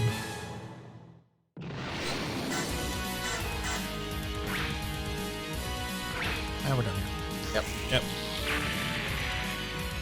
At like 4 o'clock on the dot, no less. Yeah. Completed. End of the war. Yeah. End of the war for this chapter, and then the next chapter still say more. End of this war. End of the individual This particular war battle between of these this two particular people. war. And the gross amount of people both captured.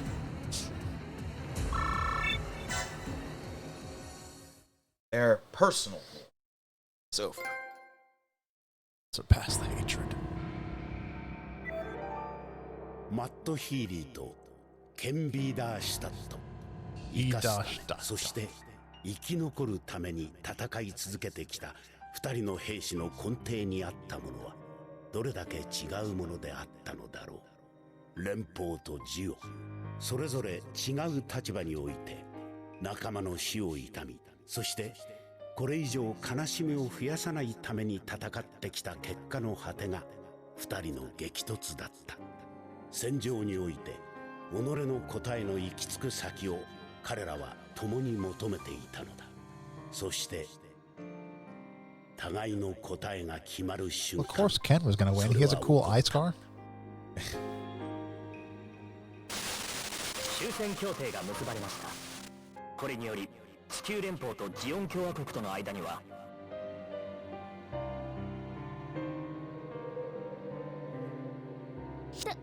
隊長、聞こえてますよね。全チャンネルに同時放映されているんです。グラナダで終戦協定が調印されたって。終わったんです、戦争が。終わったのか。俺たちの戦争が俺たち、今俺は敵である奴のことを俺たちと言ったのか。ならば戦いが終わった今、俺たちにできることは War's over. What can we do? 戦いが広げた憎しみを超えてやる兵士としてではなくべき俺個人として名乗ろう。マット、俺はマット・ヒーリーだ。ケン・ビーダーシュタットだ。憎しみは何も解決しない。隊長のこの言葉がどうしても頭から離れなかった。 And he shoots them with a それは sniper. アニッシュ自身で正しいことだって分かっているからだよ。人は分かり合える。だからこそ憎しみも乗り越えられる。そうですよね、隊長。宇宙世紀0080、1月1日、この日地球連邦政府とジオン共和国の間に終戦協定が結ばれた。それこそが互いのなすら知らず戦い続けてきた2人の兵士が待ち望んでいた答えだったのかもしれない。かくして戦いは終わりを告げ、 It was certainly helped that Shar Aznavour blew off Cassilia Zabi's fucking head with a bazooka. 未来へと歩み出す。後に一年戦争と呼ばれたこの戦いによって残された大きな傷跡さえも人々は乗り越えていくだろう。そうして時は流れゆく、永遠とともに。 No Garma Dobby died of Ligma. Who's Karma?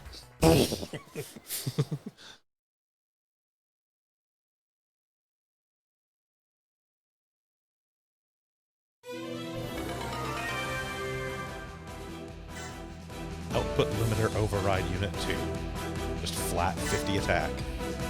Alright, and with that, I want to thank you all for joining us again for another Super Robot Sunday here at Sound Goblin Gaming. We have wrapped up that scenario set there. So we will be moving on to Space Beyond the Blaze / Space to the End of the Flash next week. But until then, join us tomorrow for some more Pokemon Bushido on Pokemon Days. Tuesday, as we continue the ongoing war against the Crab in Phoenix Point. Right back here next Saturday for more of Danganronpa V3. And then next Sunday, right back here for more Super Robot Sundays with SD Gundam G Generation Genesis. Until then, I'm Bograt. I've been the Krampus. I'm in Shiv.